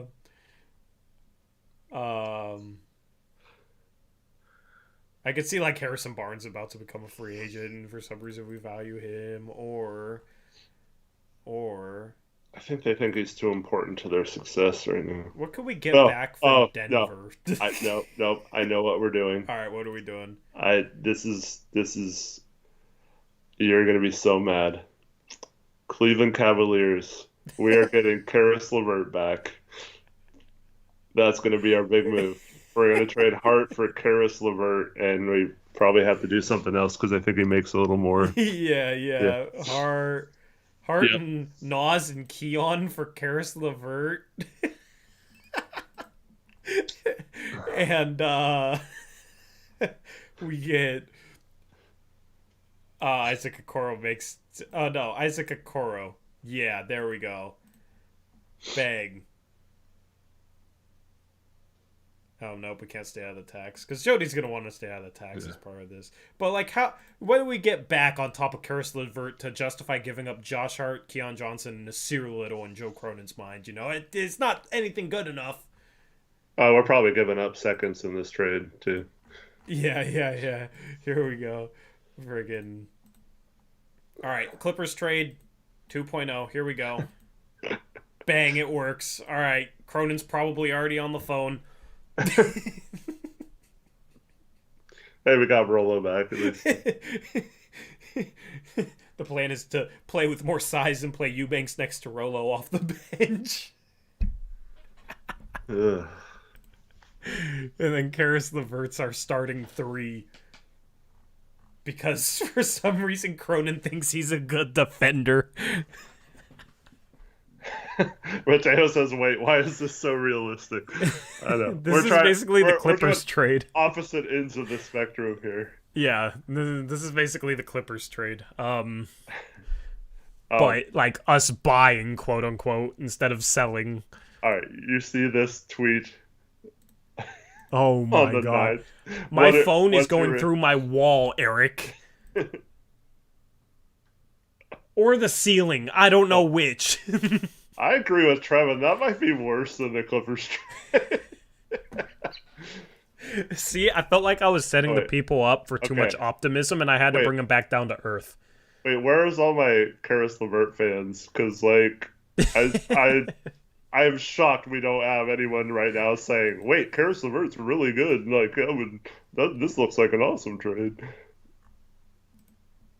Or...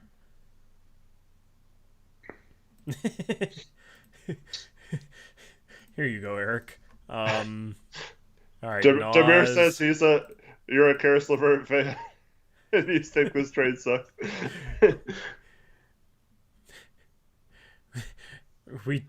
We do this trade to save $1 million, and we say Peyton Watson is a first-round pick value because he was the 30th pick in last year's draft. That was my joke from last year. Yeah. Here you go, Eric. And hey, KCP is pretty good. I made Nas and Josh Hart for Peyton Watson and KCP. Yeah, KCP is too good for this. Ish Smith and Jeff Green.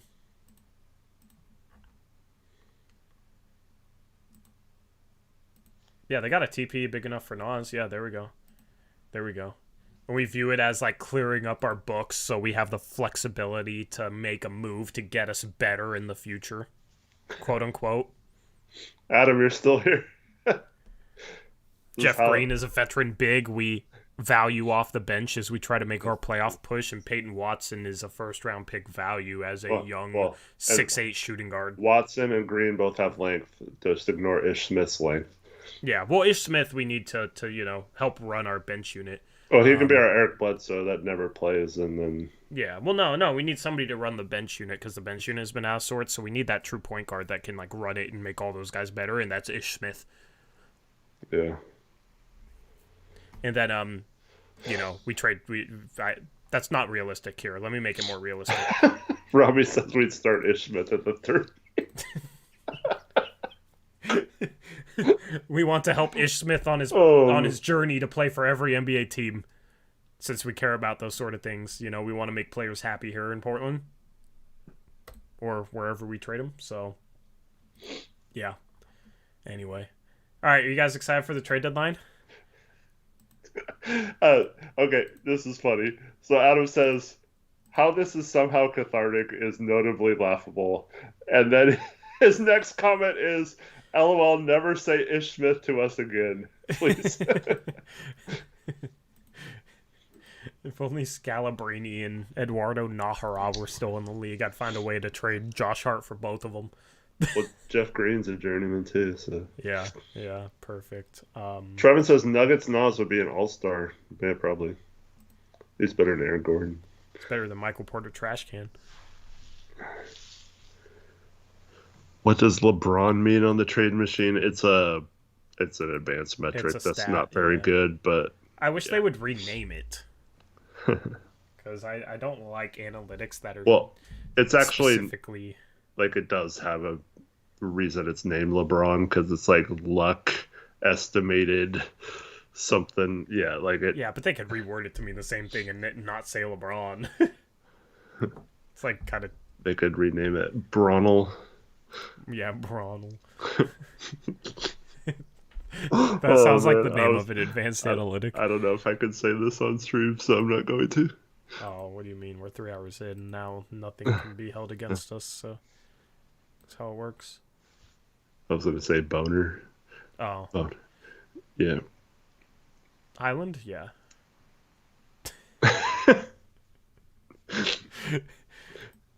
Yeah, I know what you're talking about. We need Reese to come up with his Reese stat. I know. Where's his Reese stat? Is that actually a thing?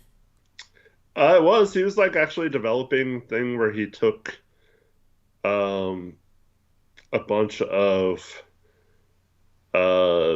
he would take all these people's advanced statistics, and then he had his own little formula, and then he would combine that with some of a bunch of different defensive formulas, and then come out with stuff.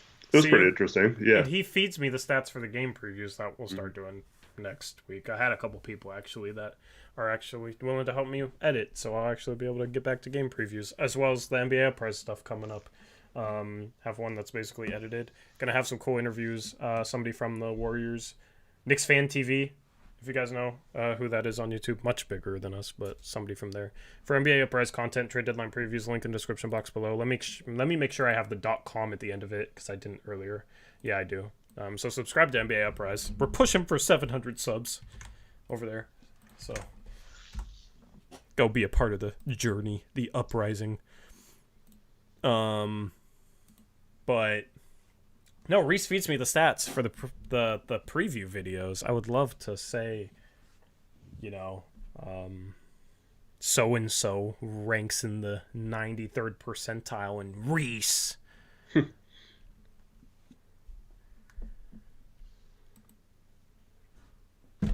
So he should get back on that. Anyway. We've been live a while. We'll have another post-game show. Actually, let me look at the standings. Let me see how. Let me preach some optimism, since I don't want to end it with negativism of the trades. I believe we're 2.5 games behind home court. We are 1 loss out of the 4 seed, Eric. I know. We are 4 wins out of the 4 seed, but we are 2.5 games out of home court advantage. We are 2 games out of 5th, 6th, 7th. Okay, so it goes. LA Clippers are 4th. Okay. 2.5 games ahead of us. Then the Warriors, Mavericks, and Suns are tied for 5th, 6th, and 7th. They're 2 games ahead of us. The Pelicans are now in 8th because they've lost 8 in a row because they've been injured. So they're, oh, we're good again. We're up here with Denver and Memphis. Yeah, now they're the freaking 8th seed. That would suck, dude. Being a Pelicans fan right now. So the Pelicans are 8th. They are 1.5 games ahead of us.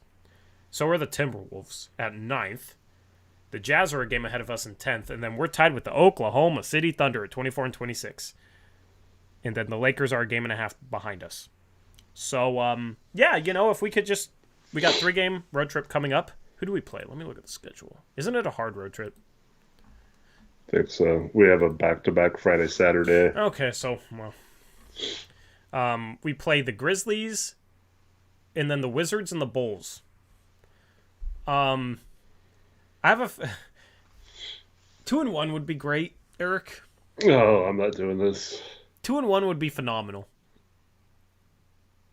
I expect us to go 1-2. If we go 0-3, then that might change the conversation at the deadline. Because then, after that, Eric, here's the 5 games before the deadline. On the road against the Grizzlies, Wizards, and Bulls. Then we come home and we play the Bucks and the Warriors. And then it's the deadline. So when we go 0-5, all our preview content is going to change. Shoot, maybe we should just tank. Maybe we'll be on the tank train 5 games from now. All right? You're expecting 5 losses in a row, right? Eric also says Eric hates projection. I don't hate projection. Yes, I hate when my team that I root for is so Jekyll and Hyde that you can't ever say anything. Bless you, my goodness. They could play incredible one game and then they look like the worst team of all time the next game, and yeah. So I just don't like projecting this team with how much I've gotten my hopes up. Wow, look at this easy schedule coming up after we just beat this team on the road without Dame, and then we go on to lose 4 out of those 5 games, and we have this homestand. We go 3-3. Yeah. Fun times. Yep. We'll see. We'll see how this team does. We'll have a post-game show on Wednesday after that game against the... That'll be an earlier post-game show. Dang. After that game against the Grizzlies. I mean, the Grizzlies have been struggling lately. It would be nice to get a win. Let's get back to 500. Let's go 5-0 before the trade deadline, and then we can be in 4th place heading into it and talk about how we're contenders. Just kidding. We'll probably go 0-5. Anyway, anything else, sir? Well, thanks everyone for watching, and those who have tuned back in and said you guys are still alive or whatever.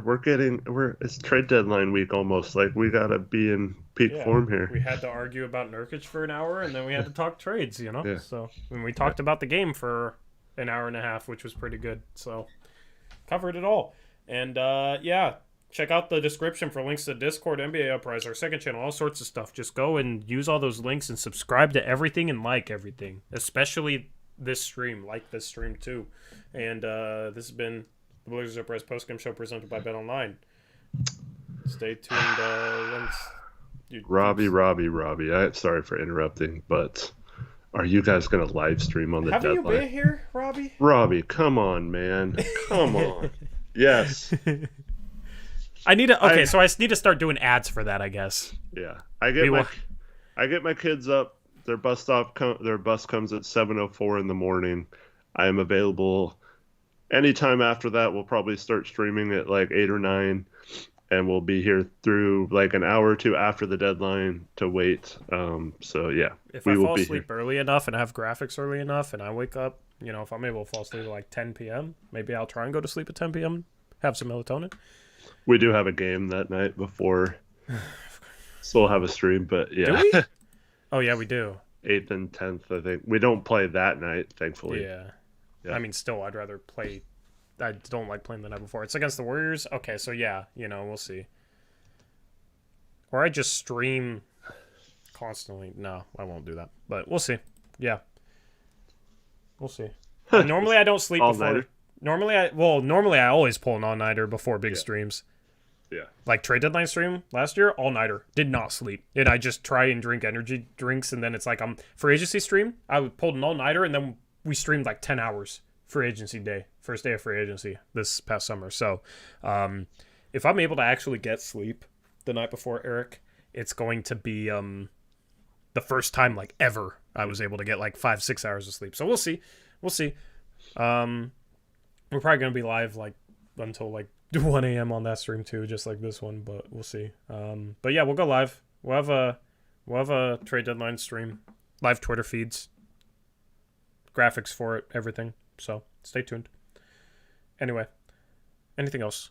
No, thanks everyone for watching. Hope everyone has a good night, even all the Nurk haters.